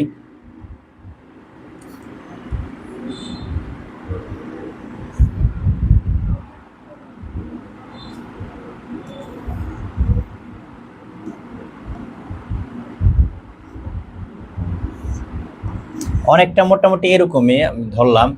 এই পাশে হলো তোমার প্রশান্ত মহাসাগর, প্যাসিফিক ওশান, প্রশান্ত মহাসাগর। এই পাশে হলো তোমার আটলান্টিক মহাসাগর, আটলান্টিক মহাসাগর। এইখানে এইটুকু অঞ্চল হলো ক্যারিবিয়ান, ক্যারিবিয়ান সাগর।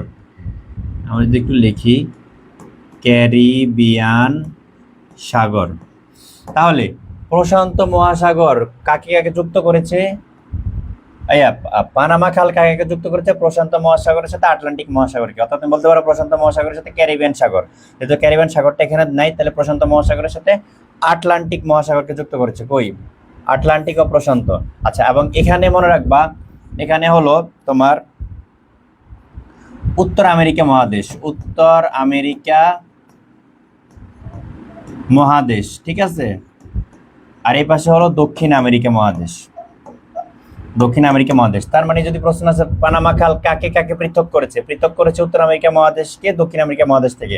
কাকে কাকে সংযুক্ত করেছে? প্রশান্ত মহাসাগরের সাথে আটলান্টিক মহাসাগর। ওকে, বিষয়গুলো একটু মাথায় রাখতে হবে। বুঝতে পারছো তো তোমরা? তাহলে 50 সঠিক উত্তর ক।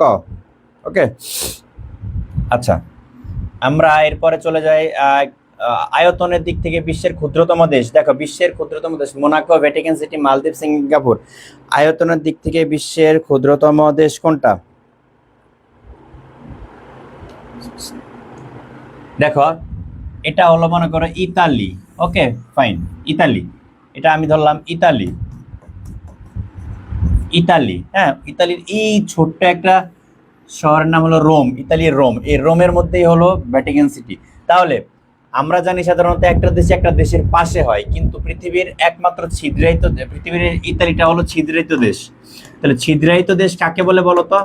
ছিদ্রায়িত দেশ বলে কোন দেশের ভিতরে যদি অন্য কোনো দেশ থাকে, যেমন এটা একটা দেশ, এর ভৌগোলিকের ভিতরে যে রোম শহরের মধ্যে এখানে হলো ভ্যাটিকান সিটি, এবং এখানে আরেকটা দেশ আছে, এইখানে ইতালির মধ্যে আরেকটা দেশ আছে, এই দেশটার নাম হলো সান মেরিনো, সান মেরিনো। তার মানে ইতালি ভূখণ্ড, ইতালি একটা দেশ, ইউরোপের দেশ। এই দেশের মধ্যে আরো দুইটা দেশ আছে, একটা হলো ভ্যাটিকান আর একটা হলো সান মেরিনো। একটা ভ্যাটিকান আর একটা কি? সান মেরিনো। একটা ভ্যাটিকান আর একটা সান মেরিনো। তাহলে ইতালির মধ্যে দুইটা দেশ। যদি বলে ইতালির কোন শহরে ভ্যাটিকান সিটি, এটা হলো রোম শহর, ঠিক আছে? তাহলে রোম শহরের মধ্যে ভ্যাটিকান সিটি অবস্থিত, আর একটা হলো সান মেরিনো। তাহলে ইতালিকে আমরা কি বলবো? ছিদ্রায়িত দেশ। অর্থাৎ একটা দেশের মধ্যে যদি একটা দেশের ভূখণ্ডের ভিতরে যদি অন্য দেশ থাকে, সেই বড় দেশটাকে আমরা কি বলবো? ছিদ্রায়িত দেশ। বুঝতে পারছি বিষয়টা? আচ্ছা, আমরা আরেক কিছু ইনফরমেশন আমরা একটু দেখি, এটা কেটে দিই। দেখো, আমরা জানি পৃথিবীর 195টা স্বাধীন দেশ, 195 স্বাধীন দেশ, তাই না? মনে রাখবো পৃথিবীর স্বাধীন দেশ কয়টা? 195। তার মধ্যে ইউএন ভুক্ত, জাতিসংঘ ভুক্ত, ইউএন ভুক্ত দেশ হলো 193টা।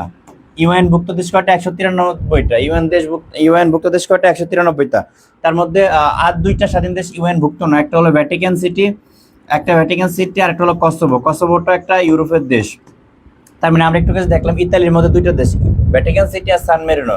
সান মেরিনোটা কিন্তু জাতিসংঘ ভুক্ত, আর ভ্যাটিকান সিটি প্লাস কসোভো এই 2টা জাতিসংঘ ভুক্ত নয়। তার মানে স্বাধীন দেশ কিন্তু জাতিসংঘ ভুক্ত নয়, সেটা কি? কসোভো। বুঝতে পারছি আমি বিষয়গুলা? স্বাধীন দেশ 195, ইউএন ভুক্ত 193। যে 2টা দেশ ইউএন ভুক্ত নয়, ভ্যাটিকান সিটি প্লাস কসোভো। বেশি তাড়াতাড়ি করতে গেলে আবার এমনি আমার গলা ভাঙ্গা, অসুস্থ একটু। হ্যাঁ, তোমাদের কাছে একটু দোয়া চাই। হ্যাঁ, তারপরও তোমাদের পরশুদিন এক্সাম, যেহেতু এই জন্য একটু ক্লাসগুলো পড়ার লাগে। তোমরা কি বুঝতে পারছো বিষয়গুলা? আচ্ছা, এরপর আমরা 52 নম্বর আমরা একটু ফার্স্ট শেষ করবো। গ্রেট ওয়াল কোন দেশে? ভারত, চীন, মিশর, ইতালি। গ্রেট ওয়াল বলো। গ্রেট ওয়াল কোন দেশে অবস্থিত? গ্রেট ওয়াল হলো চীনে। একটু ফার্স্ট শেষ করে দিই। গ্রেট ওয়াল কোথায়? চীনে। সবাই কমেন্ট করো, গ্রেট ওয়াল কোথায়? চীনে। ঠিক আছে, আচ্ছা। এরপরে দেখি আমরা বিমস্টেকের সদর দপ্তর কোথায়? ঢাকা, ব্যাংকক, দিল্লি, কলম্বো। বিমস্টেকের সদর দপ্তর কোথায় বলো? বিমস্টেকের সদর দপ্তর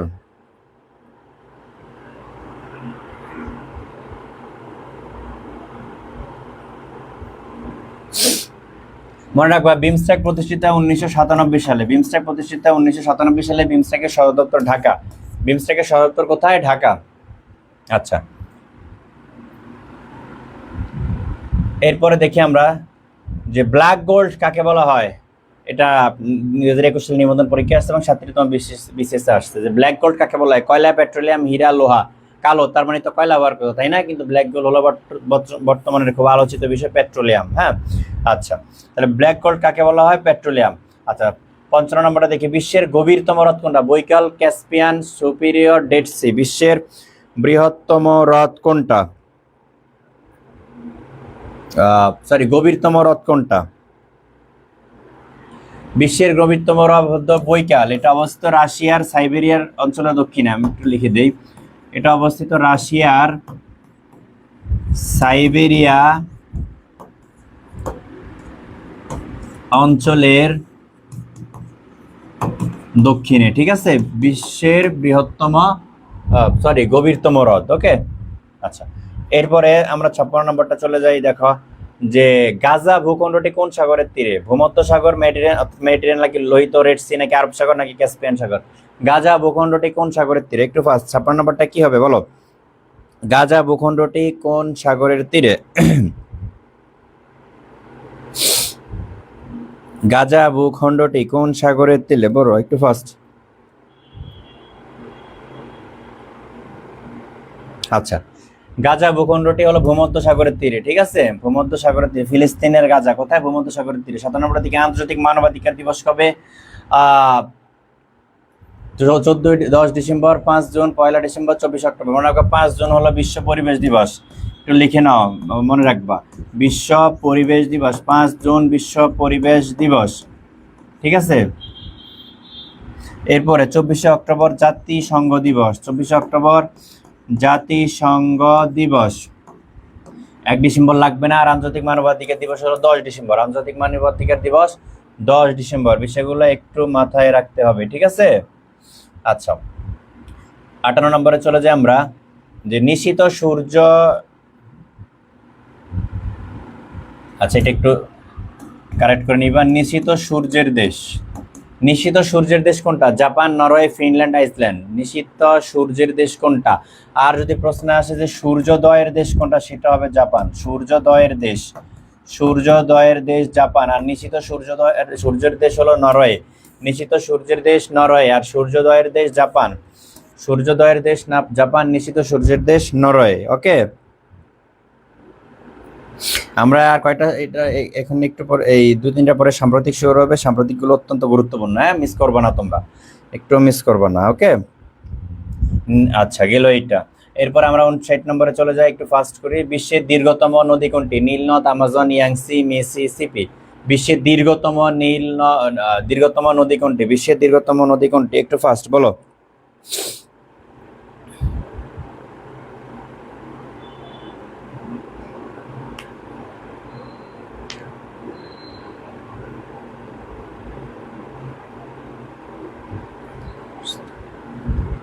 বিশ্বের দীর্ঘতম নদী হলো নীল নদ। আর আমাজনটা কি? আমাজনটা মনে রাখবে বিশ্বের বৃহত্তম নদী, বিশ্বের বৃহত্তম বা প্রশস্ততম নদী হলো আমাজন, আর দীর্ঘতম নদী হলো নীল নদ। ওকে ওকে।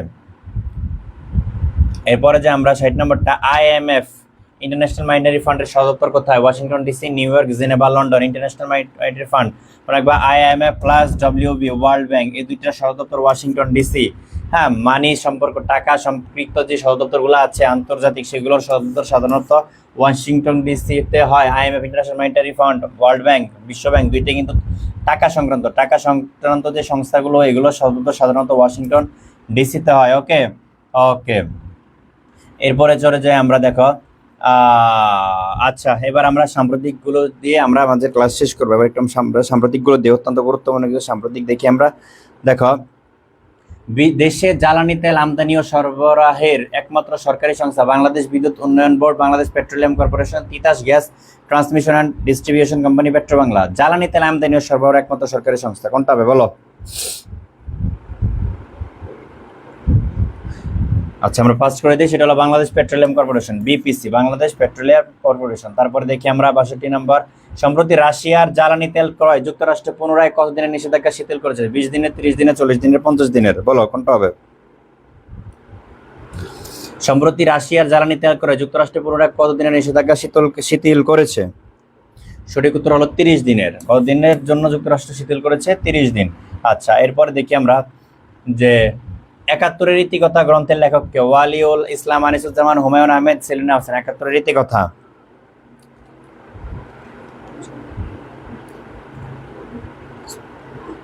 আচ্ছা মনে রাখবা 71-এর দিনগুলি, আরেকটা হলো 71-এর ডায়েরি, এবং আরেকটা পড়লাম কি আমরা, যে 71-এর ইতিকথা। তিনটার লেখক তিনজন, তিনটাই কিন্তু 71-এর, কিন্তু তিনটা লেখক তিনজন। 71-এর দিনগুলিকে জাহানারা ইমাম, মনে রাখবে 71-এর দিনগুলি জাহানারা ইমাম। একটু লিখে ফেলো কমেন্টে, 71-এর দিনগুলির লেখক কে? জাহানারা ইমাম। 71-এর ডায়েরি সুফিয়া কামাল, 71-এর ডায়েরি কে? সুফিয়া কামাল। ঠিক আছে, একটু লিখে ফেলো, 71-এর ডায়েরি সুফিয়া কামাল, এবং 71-এর রীতিকথা গ্রন্থের লেখক ওয়ালিউল ইসলাম। ওকে, ওয়ালিউল ইসলাম। একটু কমেন্ট বিষয়গুলো লিখে ফেলো কমেন্টে, দ্রুত দ্রুত ফাস্ট, আমরা শেষ করে দিব, আর অল্প কয়টা আছে। 71টা, সর্বমোট 71টা রেখেছি আজকে। ফরাসি বিপ্লব কত সালে হয়? 1860, 1769, 1779, 1789। ফরাসি বিপ্লব কত সালে হয় বলো? ফরাসি বিপ্লবটা বলো। আরেকটা বলো, রুশ বিপ্লব কত সালে হয়? রুশ বিপ্লব কত সালে হয় বলো? রুশ বিপ্লব কত সালে হয়? রুশ বিপ্লব হয় 1917 সালে, একটু মনে রাখবা, 1917। রুশ বিপ্লব 1917, ফরাসি বিপ্লব হয় 1789। ফরাসি বিপ্লব 1789। একটু কমেন্ট করে ফেলা বিষয়গুলো দ্রুত, দেখি কমেন্ট করতেছো তোমরা। আমরা শেষ করে দিব, 4-5টা আছে মাত্র, একটু ফাস্ট।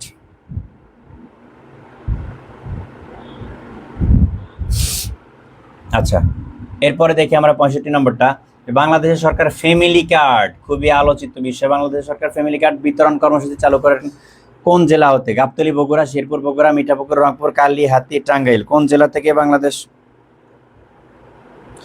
71-এর দিনগুলি জাহানারা, হ্যাঁ মুক্তিরানী 71-এর দিনগুলি জাহানারা, ঠিক আছে। আর 71-এর ডায়েরি সুফিয়া কামাল।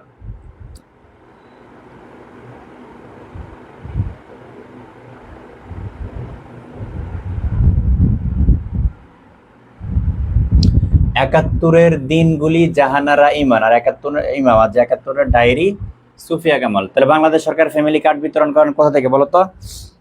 বলো বলো দ্রুত।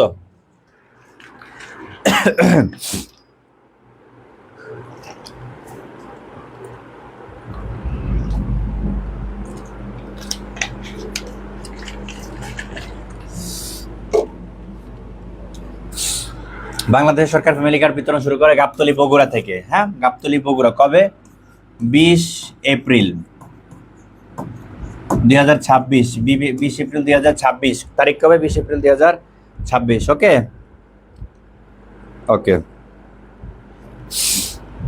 এরপরে চলে যাই আমরা 66 নম্বর। বাংলাদেশ ও ইউরোপীয় ইউনিয়নের সাথে অংশীদারিত্ব সহযোগিতা চুক্তি স্বাক্ষর হয় 10 April, 12 April, 15 April, 20 April. Bangladesh ও ইউরোপীয় ইউনিয়নের অংশীদারিত্ব সহযোগিতা দেশ হিসেবে প্রথম স্বাক্ষর হয় পাকিস্তানের সাথে। দক্ষিণ এশিয়ার মাত্র দুইটা দেশ, একটা হলো পাকিস্তান ছিল পূর্বে, এখন বর্তমান হচ্ছে বাংলাদেশ। সেটা কবে? সেটা হলো 20 এপ্রিল 2026 সালে। ঠিক আছে, একটা মনে রাখবা, এটা আসতে পারে, এটা সাম্প্রতিক গুরুত্বপূর্ণ। 67 দেখো বগুড়া পৌরসভা, এটা আমরা জানি যে 20 এপ্রিল 2026 সালে, 20 এপ্রিল 2026 দেশের 13তম সিটি কর্পোরেশন, 13তম সিটি কর্পোরেশন হিসেবে বগুড়া সিটি কর্পোরেশন অনুমোদন করেন প্রধানমন্ত্রী তারেক রহমান গত 20 এপ্রিল 2026 সালে। 13তম সিটি কর্পোরেশন হিসেবে বগুড়া পৌরসভাকে কি করেন? উন্নীত করেন। পূর্বে এটা ছিল পৌরসভা। কত সালে এটা পৌরসভা শুরু হয়েছিল? 1870, 1876, 1882, 1888। এটা অত্যন্ত প্রাচীন একটা পৌরসভা। তাহলে এটা কবে পৌরসভা হিসেবে চালু হয়েছিল বলতো?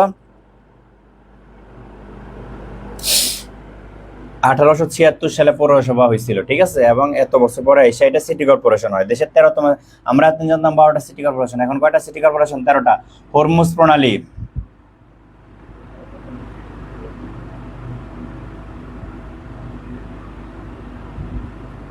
হরমুজ প্রণালী, তাই না?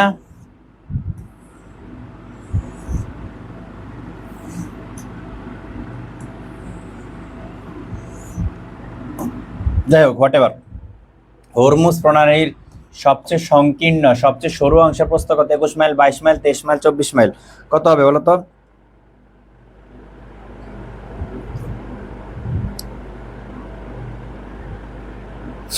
হরমুজ প্রণালীর সবচেয়ে সরু অংশের প্রস্থ 21 mile, 22 mile, 23 mile, 24 mile. Hormuz প্রণালী কোনটা হবে? আচ্ছা, 21 মাইল। হরমুজ প্রণালীর এই পাশে ইউএই সংযুক্ত আরব আমিরাত, এই পাশে ইরান, তাই না? পৃথক করেছে ইরানকে সংযুক্ত আরব আমিরাত থেকে, আর যুক্ত করেছে কাকে? পারস্য উপসাগরের সাথে ওমান উপসাগরকে, তাই না? একটু মনে রাখবা, পারস্য উপসাগর, এই পাশে হলো ওমান উপসাগর। আচ্ছা, আমরা এরপরে চলে যাই 69 নম্বর। কি বলছে যে সার্কের প্রতিষ্ঠাতাকে? এটা অত্যন্ত গুরুত্বপূর্ণ for this time, for this admission. সার্কের প্রতিষ্ঠাতাকে? সাউথ মনে রাখবা, south Asian association of for regional cooperation, south Asian association for regional cooperation, SAARC. প্রতিষ্ঠিত হয় 1985 সালে, প্রতিষ্ঠাতা হলো জিয়াউর রহমান। 69 ক। ঠিক আছে, 69 সঠিক উত্তর কোনটা হবে? ক।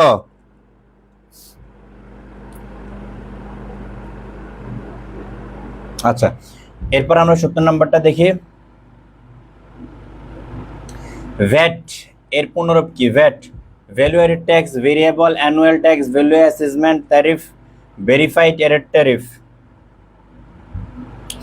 ভ্যাট এর পুনরূপ কি বলো? ভ্যাট এর পুনরূপ কি কোনটা হবে? ভ্যাট এর পুনরূপ হলো ভ্যালু এডেড ট্যাক্স। ভ্যাট এর পুনরূপ কোনটা? Value added tax. সর্বশেষ 1971 সালের, মানে সরি 71 নম্বর প্রশ্ন, স্বাধীন বাংলাদেশের 71 সালের স্মৃতিকে আঁকড়ে ধরে আমরা আজকে 71টা প্রশ্ন রেখেছি। হ্যাঁ, তাহলে 71 নম্বর প্রশ্নে আমরা দেখি কি বলতেছে, যে ভেনেজুয়েলার প্রেসিডেন্ট নিকোলাস মাদুরো, আমরা জানি কি ওই যে জানুয়ারি মাসে, মনে আছে তোমাদের? ভেনেজুয়েলার প্রেসিডেন্ট নিকোলাস মাদুরোকে আটক করার জন্য মার্কিন অভিযান যে একটা পরিচালিত হয়েছিল, এটার নাম কি ছিল? অ্যাবসোলিউট না, কেন হবে? অপারেশন অ্যাবসোলিউট রিজলভ, নাকি operation midnight hammer, operation southern spear, operation midnight storm? অপারেশনটার নাম কি ছিল বলো তো? ভেনেজুয়েলার প্রেসিডেন্ট নিকোলাস মাদুরোকে আটক করার জন্য পরিচালিত মার্কিন অভিযানের নাম কি ছিল? ভেনেজুয়েলার প্রেসিডেন্ট নিকোলাস মাদুরোকে আটক করার জন্য পরিচালিত অভিযানের নাম কি ছিল? একটু ফাস্ট বলো। Operation absolute resolve, operation midnight hammer, operation southern spear, operation midnight storm. কোনটা হবে তাহলে?